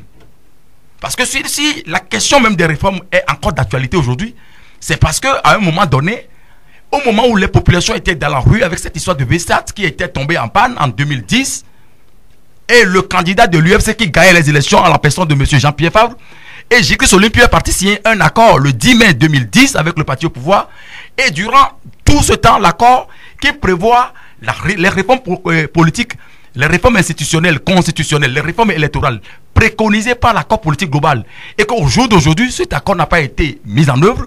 Ça suppose que, au-delà du fait que le pouvoir a tourné en bourrique l'UFC, mais l'entité RPT qui a signé l'accord avec le RPT n'y est plus. Et quand vous rencontrez les représentants de partis au pouvoir unis, vous discutez en off, ils vous diront que l'UFC seul sait le pourquoi elle est toujours avec nous. Puisque en réalité, cet accord n'est plus d'actualité en termes juridiques. Mais maintenant, de quoi se prévoit l'UFC pour dire, nous sommes un parti parlementaire. Si vous êtes un parti parlementaire, vous avez signé un accord avec quelqu'un, à un moment donné, vous faites partie de l'opposition, et ça ne marche pas, comme J.K. Olympio l'a dit lors de sa sortie en décembre passé. Il a dit qu'il s'est retiré. Mais les gens n'ont pas. Ce que beaucoup ne savent pas. Au cours de cette conférence de presse. On a d'autres sujets. Je ne reviens pas juste 30 secondes.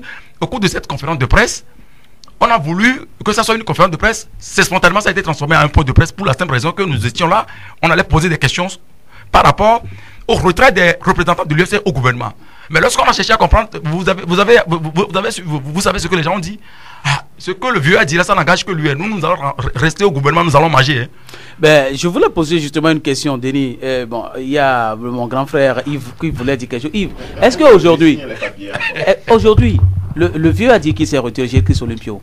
Mais quand on regarde un peu la signature de Gilles-Christ Olympio sur les papiers ou le communiqué qui dit qu'ils ne vont pas se retirer du siège de la CENI, quelque part, est-ce qu'on ne peut pas dire que le vieux est embrigadé par des vautours autour de lui qui sont affamés? Bon, c'est la réalité. Et vous saviez, nous sommes au Togo.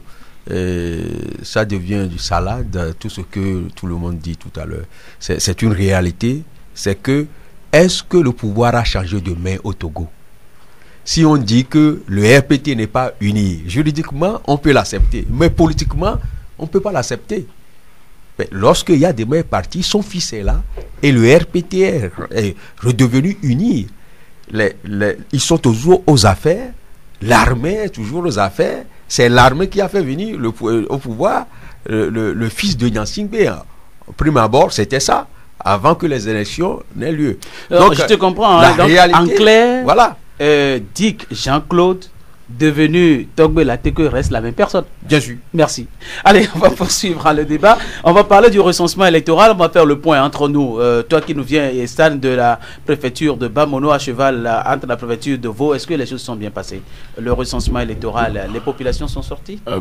Tony. Déjà, selon les déclarations de M. Kodiona Katanga, il se félicite de la réussite de l'opération. En tout cas, c'est la déclaration de Kodiona Katanga. Selon moi, disons les tours que moi j'ai pu faire quand même dans certains disons lieux de recensement, je crois que l'ambiance n'était pas celle des grands jours, et il faut quand même préciser que le boycott prôné par la coalition des 14 partis de l'opposition a été bien quand même suivi, puisque il y en a même quand vous leur posez la question, ils disent qu'ils ne savent même pas que il y a ce qu'on appelle du recensement. Mais beaucoup sont allés également se faire enrôler. Donc il faut préciser, Tony, que ce recensement quand même semble être selon moi, j'ai eu à interviewer quand même certains. Donc pour eux, ce recensement semble être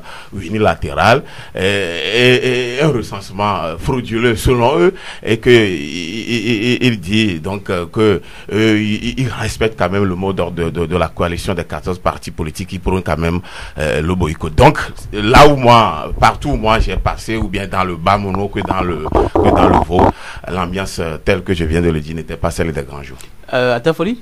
Oui, merci Tony. Bon, au niveau du recensement, ce que moi je peux reprocher à la coalition, nous étions tous ici en 2015 ou en 2010 je crois, où ils avaient tous boycotté un de ces éléments je crois, et ils disaient qu'ils n'iraient même pas aux élections législatives. Ils n'ont pas boycotté le recensement électoral, mais ils ont dit pas de réforme, pas d'élection. Et beaucoup étaient découragés. Et ils ont laissé planer le doute, et à l'orée de ces élections-là, ils y sont.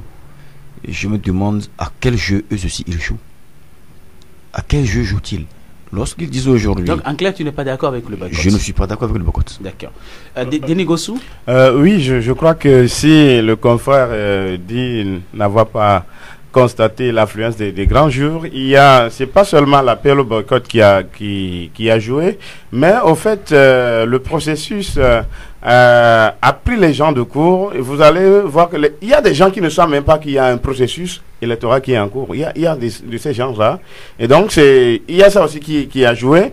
Mais quoi qu'on dise, je crois qu'il y a quand même un certain nombre de Togolais qui se sont fait enrôler, et je suis d'accord avec Atafoli quand il dit qu'il n'est pas pour le boycott, parce que je crois que ces opposants-là, ils sont pas toujours logiques dans leur démarche. C'est-à-dire que ils vont appeler les gens au boycott. Est-ce qu'ils sont sûrs, quand par exemple ils vont trouver un accord sur tout ce qu'ils demandent, est-ce qu'ils sont sûrs qu'il va avoir un autre recensement pour les Togolais? Maintenant, quand ils seront d'accord pour aller aux élections, les gens iront voter avec quoi? Moi, j'aurais voulu plutôt qu'on demande aux gens d'aller apprêter leurs cartes en attendant. Si, au finish, on peut demander aux gens de ne pas aller voter, mais dire aux gens de ne pas aller chercher leurs cartes quand on sait que les échéances électorales qui viennent sont quand même primordial pour ce pays. Merci il y a 3 beaucoup. échéances. Alors, vous n'êtes pas d'accord pour le boycott, le confrère Atafoli non plus, Félix Anoumou de Savi. Oui. Bon, moi je crois que... Le recensement. Moi je crois que le problème, c'est un faux problème d'y aller. Pourquoi? En y allant, c'est comme si vous contribuiez déjà à la fraude qui se prépare. Parce que quand on voit à peu près que le fichier électoral, c'est là où le problème se pose. Le problème togolais vient de l'élection. Et l'élection, c'est d'abord le fichier électoral. quand vous avez des fichiers électoraux qui sont truffés, qui sont manipulés. Nous avons suivi ici un Olympio, comment on l'appelle Nathaniel. Nathaniel Olympio. J'ai l'élément. Ah, d'accord. Il est long, vas-y. D'accord, qui a montré sinon, effectivement je voulais quand même qu'on le passe. Tout le système de fraude. Nathaniel Olympio, le président du parti. Alberto, c'est plutôt Alberto. Nathaniel Olympio, hier, je l'ai reçu dans le journal. Il a dit la même chose. D'accord. Donc, c'est le président par intérim du parti des Togolais. Donc, c'est le fichier qui est l'élément principal. Vous pourriez vous inscrire. C'est ce que veut le parti. Pourquoi le parti au pouvoir force est sur la voie de on y va, le chien en bois, la caravane passe. Parce que c'est le seul élément avec lequel on peut truquer les élections. C'est le fichier. Et quand le fichier est vicié, alors vous ne pourrez en aucun cas dire après que j'ai voté et j'ai eu ma carte. C'est comme si vous cautionnez que si vous validiez. Hier, Nathaniel Olympio disait qu'il voulait, l'opposition, la sécateur voulait des cartes biométriques. C'est-à-dire en clair que intégré. Ça veut dire que nous tous, aujourd'hui, nous avons une carte, une carte de nationalité togolaise biométrique. Et vous allez constater que quand votre carte a atteint expiration, on vous retape une nouvelle carte, mais avec le même numéro. Je ne sais pas si vous constatez ça. Oui. C'est ça la biométrie. Vous ne trouverez plus ce numéro nulle part au Togo. Mais ta folie, avant de donner la parole à Justin, Yves Kesson connaît mieux le système. C'est-à-dire que nous avons vu tous sur les réseaux sociaux aujourd'hui des dédoublements de cartes. La même personne qui a deux références. Et c'est dans la même photo. Yves, explique-nous comment ça se passe. Vous saviez, c'est les élections au Togo. Moi, je le dis, je le répète, depuis 1993, j'étais membre du CL, CELI et autres. Jusqu'en 2005, lorsque j'avais eu un peu de recul. Donc, cela veut dire que c'est un système qui est basé sur sur les bases de données. C'est-à-dire que déjà, dans les bases de données, on a plus de 7000 et quelques votants directement, sans que les gens viennent s'inscrire. D'office, il y a ça. C'est-à-dire il y a un bonus déjà qui est là dans les fichiers. Donc automatiquement, lorsque vous venez, vous écrivez votre nom, il y a d'autres personnes qui peuvent même écrire, ils peuvent faire l'inscription à Dido Gomé et revenir ici s'inscrire. Ils auront leur numéro parce que sur la base de données, il y a déjà des marges déjà réservées pour les fraudes. Donc, automatiquement, c'est avec ces mêmes fichiers que nous allons vers les compilations des résultats qui sont déjà connus. Dans la circonscription LAC. Voilà, qui sont déjà... Maintenant, peut-être sur le plan international, c'est ça. Ceux qui sont transportés de Lomé à Palimé, de Lomé à Gou, tout ça, d'un endroit à Badias, donc c'est pareil. C'est pareil, parce que il faut combler le trou. Il faut tout faire pour combler le trou avec des personnes physiques. Donc, c'est le système. C'est pour cela, les fichiers, tous ceux qui disent qu'ils ne sont pas d'accord avec l'opposition a fait beaucoup d'expérience avec cela. Lorsque Alberto Olympio était là sur le terrain, Alberto Olympio est parti sur le terrain avec leur système de communication. Lui, il a déjà les marges là, détecter tout ce qui est truffé au niveau de nos bases de données. Donc automatiquement, si le pouvoir en place accepte aujourd'hui que les inscriptions se fassent d'une manière limpide et biométrique, automatiquement, même avec les découpages, il y aura beaucoup de choses qui vont se passer. Donc, ils sont dans leur droit, c'est la politique, hein, ils sont dans leur droit de créer des situations. Mais ce que je crois que la fois dernière, on a vu sur d'autres cieux, le président ghanéen a donné certaines assurances que ce qui se passe doit être refait sur le terrain, parce que c'est la CEDEAO qui parle au nom, il parle au nom de la CEDEAO, donc il y aura beaucoup de choses qui vont se passer Ceux qui sont passés ces crises, c'est de l'expérience. Mais nous savions que d'ici les plusieurs millions, les tas de millions qui ont été déboursés aujourd'hui pour ces OPS, ces agents des CLC, donc c'est parti à l'eau. C'est du gâchis pour le Togo. Du gâchis. Justin Anani, on a constaté que, nous l'avons déjà dit dans l'émission Le Cercle des journalistes de la semaine dernière, des dédoublements. On a vu des dédoublements, tout et tout. Mais quelle est la position de la C14? Le boycott. Et Maître Apévon l'a réitéré lundi dernier, n'est-ce pas? Si le technicien plaît, on peut écouter Maître Apévon sur la question au cours de la conférence de presse de la C14 en début de semaine, c'était le lundi dernier. Maître Apévon. La coalition aujourd'hui, Reporters d'Afrique. Reporters d'Afrique. Oui, allez-y. Oui, mais nous sommes en conférence de presse aujourd'hui pour parler de 3 choses essentielles. Nous avons parlé dans un premier temps du recensement qui est en cours. Vous savez que nous avons appelé au boycott de ce recensement pour plusieurs raisons que nous avons évoquées. Vous savez que la CENI, qui est l'organe qui organise justement ce recensement actuel, c'est une CENI composée uniquement des gens du pouvoir. Or, nous savons que pour que cette CENI puisse faire correctement son travail, il faut qu'elle soit consensuelle, composée consensuellement. Et d'ailleurs, c'est ce que dit la feuille de route, qu'on doit recomposer la CENI. Ils ont finalement résisté, enfin, ils ont résisté pendant longtemps, mais ils ont finalement accepté que la CENI soit recomposée. Nous avons envoyé nos 8 noms à la CENI. Mais la chose la plus élémentaire, que lorsque les 8 noms-là seront validés par l'Assemblée nationale, que le bureau de la CENI soit recomposé, ce qui est normal. Ils sont 8, nous sommes 8. Et même si on désigne quelqu'un de l'administration, lorsque les 17 vont se retrouver, il faut que la CENI, le bureau de la CENI soit recomposé. Il faut que de nouvelles attributions soient faites. Qui va s'occuper de logistique, qui va s'occuper de la comptabilité. C'est comme ça que la CENI va commencer à travailler. Et la CENI, là, va essayer de faire en sorte que dans les démembrements, nous soyons représentés. Quoi de plus normal dans les CELI et dans les CLC. Et ce n'est qu'après tout ça que la CENI élabore son chronogramme pour dire on fait quelle tâche à quelle date et nous nous mettons d'accord là-dessus et on va à un recensement. Mais lorsqu'on ne le fait pas et qu'eux ils disent, et ils ont déjà commencé quelque chose sans nous, et de venir appuyer ce qu'ils ont commencé, nous trouvons la situation totalement incongrue. Parce que s'ils ne veulent pas de fraude, cet élément, merci beaucoup, le technicien, merci. Alors, je crois que nous avons déjà écouté cet élément plusieurs jours déjà sur la RTTS grâce à toi, tu nous as envoyé l'élément. Mais hier, dans nos éditions, Nathaniel Onumpio, le président par intérim du Parti des Togolais, disait effectivement qu'ils sont dans cette logique-là. Et mieux, ils disent qu'ils doivent faire des réformes d'abord avant d'aller aux élections. Et on court vite pour aller aux élections, on oublie un peu les réformes. Alors qu'on doit avoir le cadre électoral bien toiletté, ce cadre-là.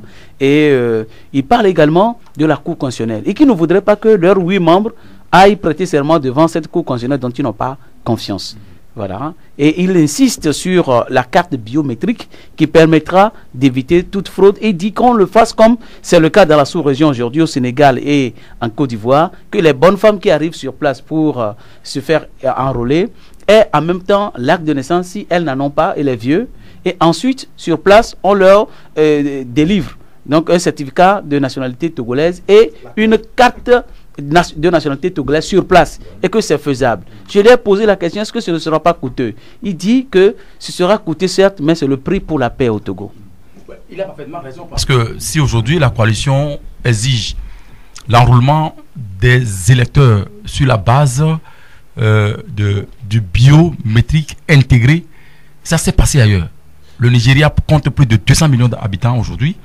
La RD Congo compte autant de millions. La Côte d'Ivoire à côté. La Côte d'Ivoire à côté. Et c'est pour permettre à ce que les élections soient transparentes. Mieux, la population va vous aimer parce que grâce à vous, vous établissez les cartes de nationalité aux Togolaises et aux Togolais. Et c'est là où je suis d'accord avec Félix. Moi, je ne me suis pas parti me faire enrôler. Mais je ne vais pas cautionner la fraude électorale. Là, je ne suis pas un enfant. Ce pouvoir a l'habitude de se comporter ainsi. Je vais vous expliquer un peu, si vous permettez. En 1999, en 98, Jigris Olympio gagnait et Yadema. Avec cette histoire qu'on a connue avec Awanana, elle a fui. Et une crise a vu le jour. Les partenaires en développement ont passé par tous les moyens, appelant les acteurs, les protagonistes à se retrouver autour d'une table. il a été signé en 1999 un accord dénommé Accord 4 de Lomé. Et cet accord prévoit les réformes, les mêmes réformes dont nous parlons aujourd'hui.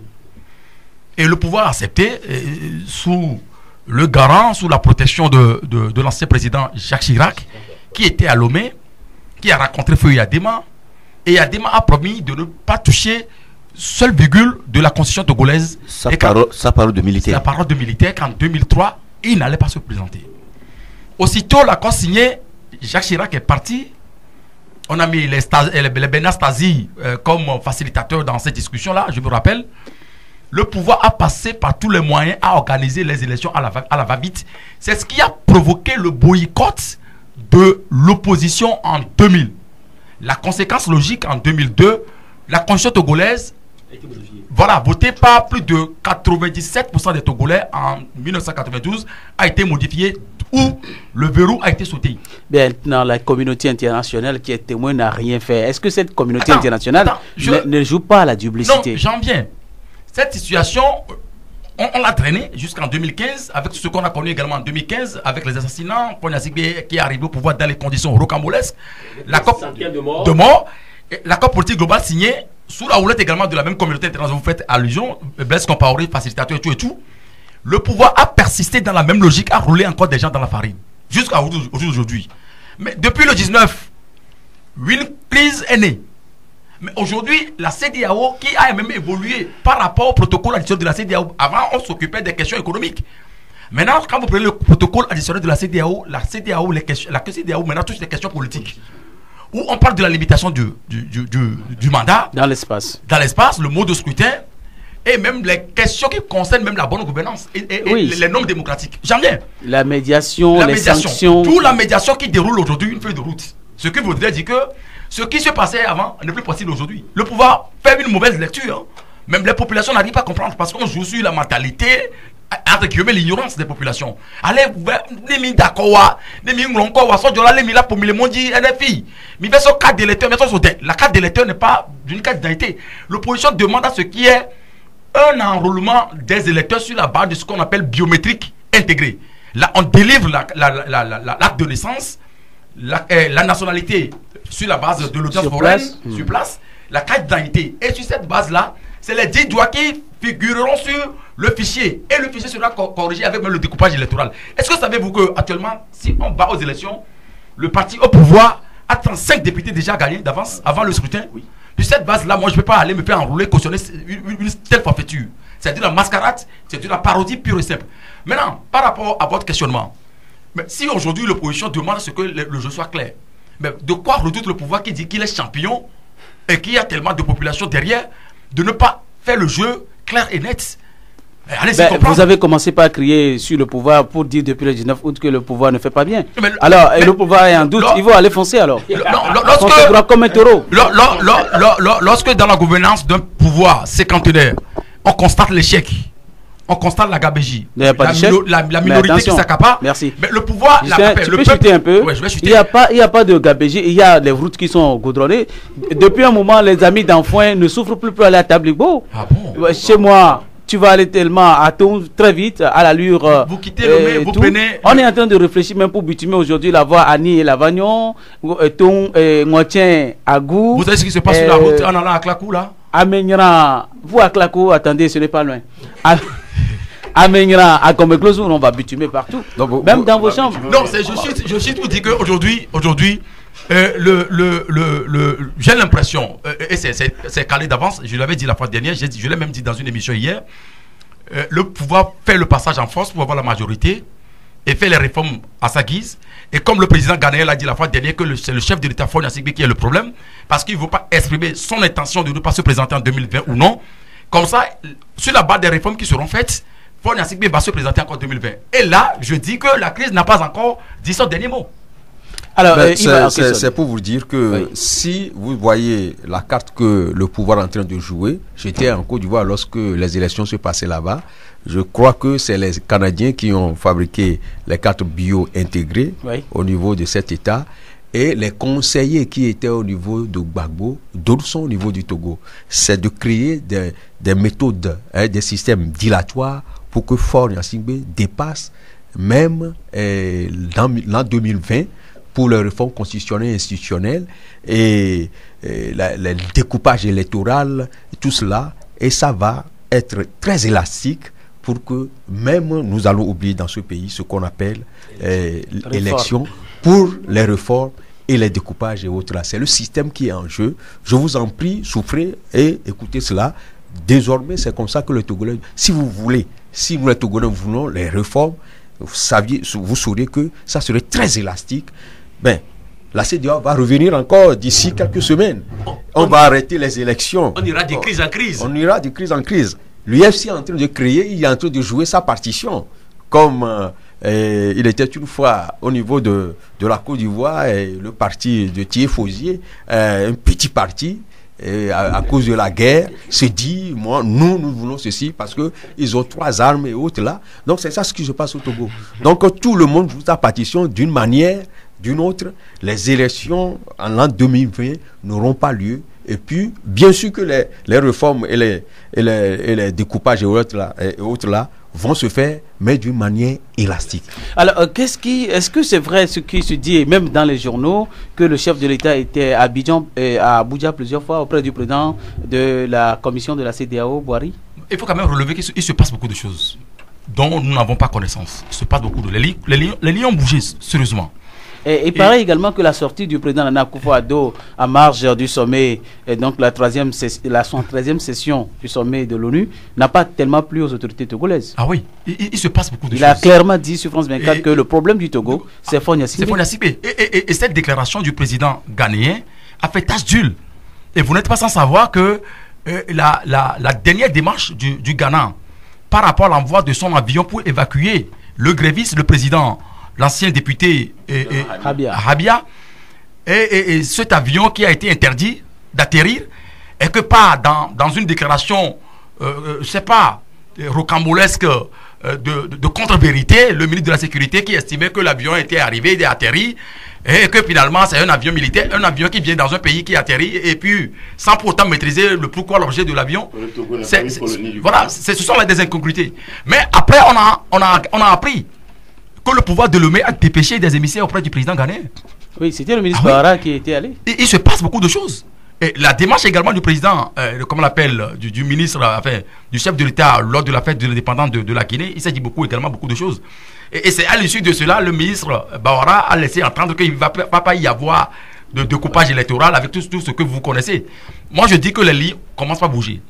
Et la position de Boari aujourd'hui par rapport à la crise togolaise... Le ministre Bahara, est-ce que c'est des signaux qu'il envoie souvent pour dire que ce que je vous dis, c'est juste le contraire qui va arriver? Mais c'est ce que Mme Madjamagboua dit la fois dernière, que si vous voulez savoir la vérité, donc interrogez le ministre Bahara et dites tout juste le contraire de ce qui va se passer. Ça voudrait dire que le comité de suivi va encore arriver ici et va arrêter le processus électoral. Nous avons 7 minutes devant nous. Félix Anoumou de Sabi, oui. La maman de ton élève, Folie Sativi, pleure. Donnez-moi mon enfant. Non mais avant quand même d'y aller, et j'informe quand même la population, comme c'est notre rôle, que en fin de compte, Habia Nicodème a été évacué. Bien sûr, depuis Ghana. Mardi. Oui, il a été évacué au Ghana. Hier, oui. Depuis hier, il a été évacué au Ghana parce qu'entre-temps, le ministre Yakdi, qui joue la comédie, le comédien a été finalement autorisé. Voilà, donc on l'a autorisé sous pression internationale, selon les médias, et il a été, on a obligé le Togo à laisser partir le président Habia Nicodème et il se fait soigner au Ghana. Ce n'est plus un comédien. Alors, on va écouter la maman de Folie Sativi. La maman dit, qu'est-ce que je vous ai fait? Remettez-moi mon enfant, il est vraiment malade, anémié, en prison. Il est que just the negative go to the family. Don't enter any answer to do. Any life. When I'm Pata by Sona Potter of a home in Valapa, no sir, my mama just a go to the home. I was not in of course, you are not elected for you. So do you know your book? No, what's not but the top is now. And I was already get your problem before the general my good. And I run that bottle of course. And I didn't get the meal over mouth. And I got me like a bomb. I think it's a run. It's a room, my meal. Not what I got. I see the came all on me. à dormir. À dormir, à faire le repas. Là, non, voilà, puis que dans le ça, c'est le son, non, pour madame, c'est pas le. Les ça pour Milano, c'est le Milano. Bah, il faut on est de la. Ça, je suis présent, qui a jamais mis à tout ce qui nous plaît. Il faut voir les gens, à bien famille, vraiment, c'est ça. Moi, c'est mais le vomi, analyse quoi, on est un peu. Bon, que nous sommes tous au Wamia, mais les autres analysent. Nous, on est c'est bon, c'est bon. Mais, bon, c'est ma photocopie, moi, ça va. D'accord, moi, photocopie, quoi. De plus en plus, il y a un peu de bien, ça, il y a un analyse. Jusqu'à présent, il y a des caméras, quoi. Des coucous, nam. Ils quièrent un noir de bien. C'est quoi, mais l'angle est chaud. C'est la même chose. Ils sont en passant, oui, moi, un peu de photos, je vais aller, non. Donc, frère, mais tu vas aller à l'homme, qu'est-ce que tu vas? Au moment où on est à Nova, on est en vacances. Mais bon, nous va, nous, ça va, c'est le temps, moi, ça de mener qui a dit. Tu tiens la culture d'un petit toco. Et on va aussi, ça de quoi voir les gars, pas. On va bobber, on peut ajouter le déjà ou de la bombe, on va dire à nos quoi dégager. Avec, pour lui, le moment est dégagé. À nos quoi dégager, allez, il y a, on va au moment, mais il n'est pas là. Tu vas avoir une fois, jadi nous nyamon c'est ça ça présent n'est pas dans quoi mau de ça que merci donc aux techniciens, mesdames et messieurs, chers confrères, on a juste une minute avant de parler donc du football.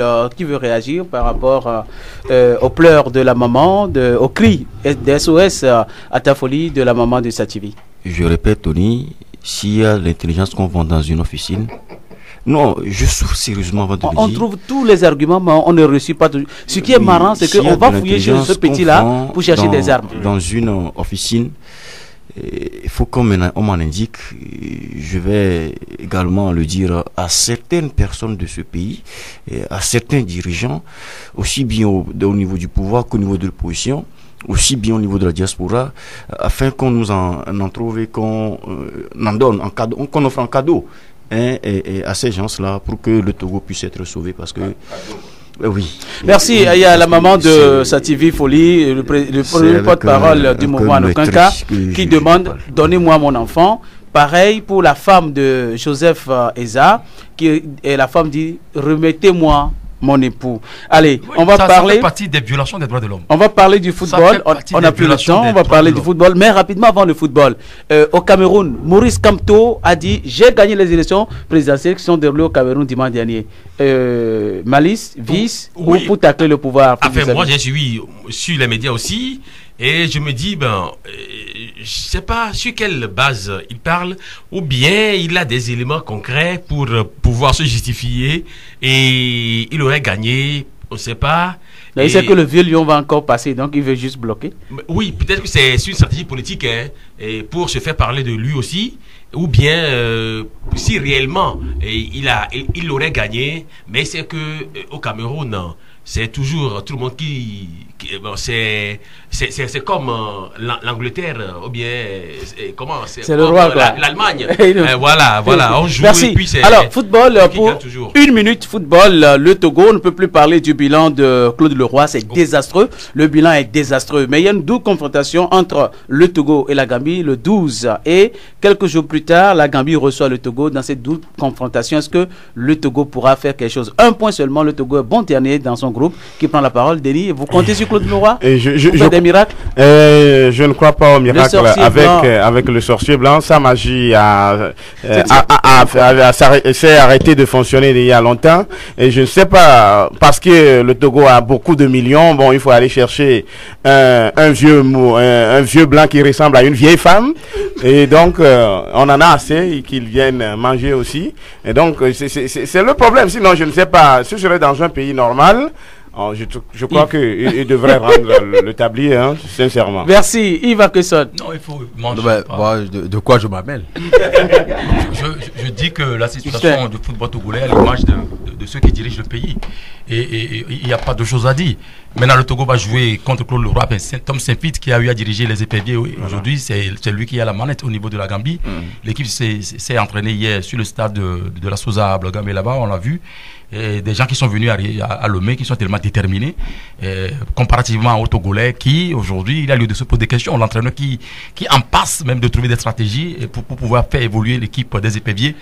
Moi, je pense que il y a lieu quand même de dire merci à ce monsieur et de le virer.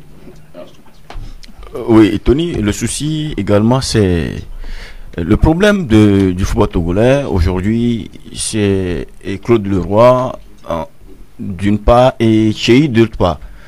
Parce que ces deux messieurs-là font assez de bêtises, créent assez de soucis au football togolais. Je dis bien, c'est Chéhi et Claude Leroy. C'est le tandem. Il faut virer ces deux éléments-là. C'est le tandem qui tue le football togolais. Et ce monsieur Claude Leroy qui n'a même pas de respect, même pas au président de la fédération.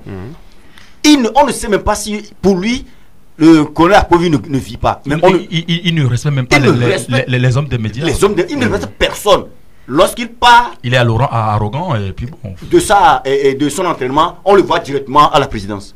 Quel type de nature lui il est aujourd'hui? Merci mesdames et messieurs d'avoir choisi le cercle des journalistes. Pourquoi est-ce que avec l'argent du Togolais, pourquoi est-ce que le ciel tombe toujours sur la tête des Togolais, même en football? Bien, Dieu seul saura résoudre ce problème. Merci infiniment. Denis Gossou, merci d'être passé. Juste pour dire bonsoir à tous les élèves du lycée à Titongon. Je crois qu'il me tuerait si je ne le faisais pas. D'accord.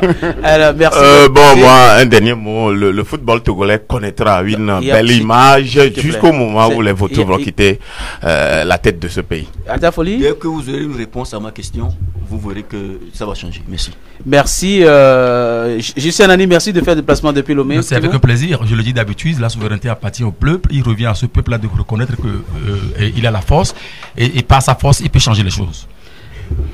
Félix Anoumou de Savi. Moi je dis bonne chance à Gbolo Soudanero pour pouvoir pour sortir la tête et nous faire honneur. Voilà, on nous signale que Gbolo Sou a un match amical ce dimanche au Soudanero contre Asfoza de Lomé.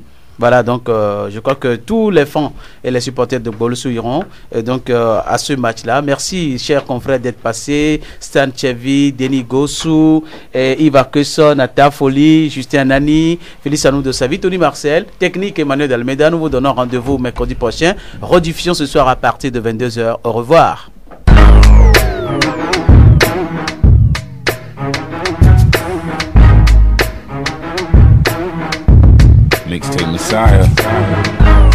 Le cercle des journalistes, votre émission d'analyse des faits politiques, économiques, sportifs et bien sûr sur le plan culturel et environnemental chez nous à Anéro, au Togo, en Afrique et dans le monde. Le cercle des journalistes, votre émission.